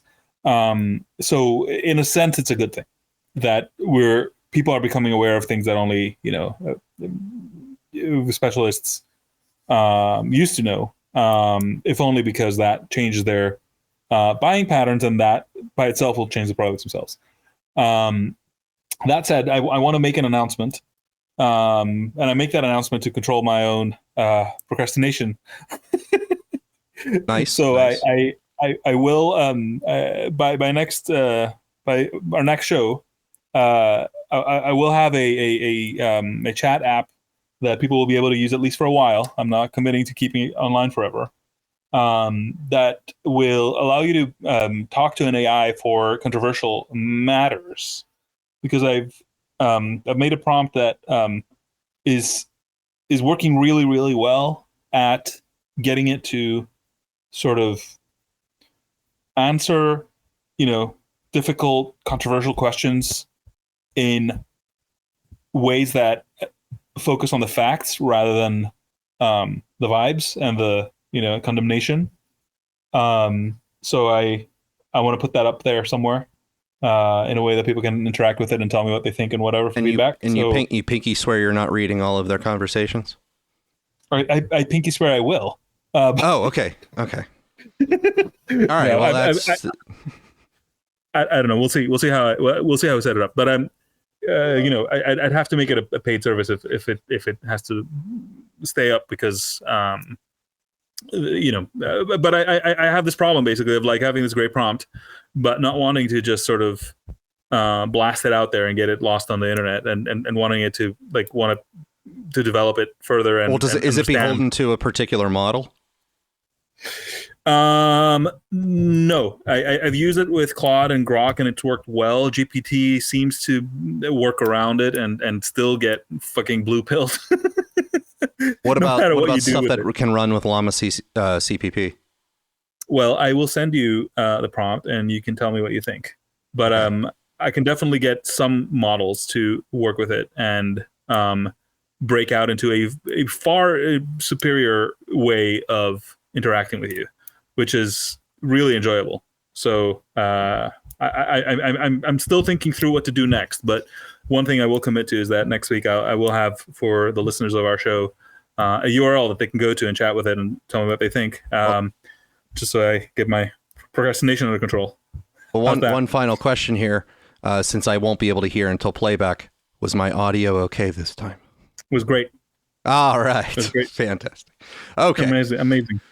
Well, everyone, thank you for joining us live on this dumb week. It turns out that we've created a monster where we get fewer live real-time listeners because everyone now is waiting for the podcast version, apparently. But we do get a lot of playbacks on the podcast or on the replays on Twitter here, so it's not all bad, but we do lose live audiences because they know they could just play it back later a little bit. So thank you for joining us live. I do appreciate it, and your interaction is always more pleasant. And if you want to get the audience back, all we have to do is speak into X, and should be fairly simple. Speak into X? Yeah, speak in twice the speed. Okay. Gotcha. It's hard to compete with a version of yourself that speaks a lot faster. I see. Well, anyway, thank you all for joining us, and I hope you have a pleasantly dumb week, and we will see you next time. Alex, have a great we appreciate all of you who showed up for the potential of showing up. You're the real heroes. Yes. Take care, See everyone. you next dumb week.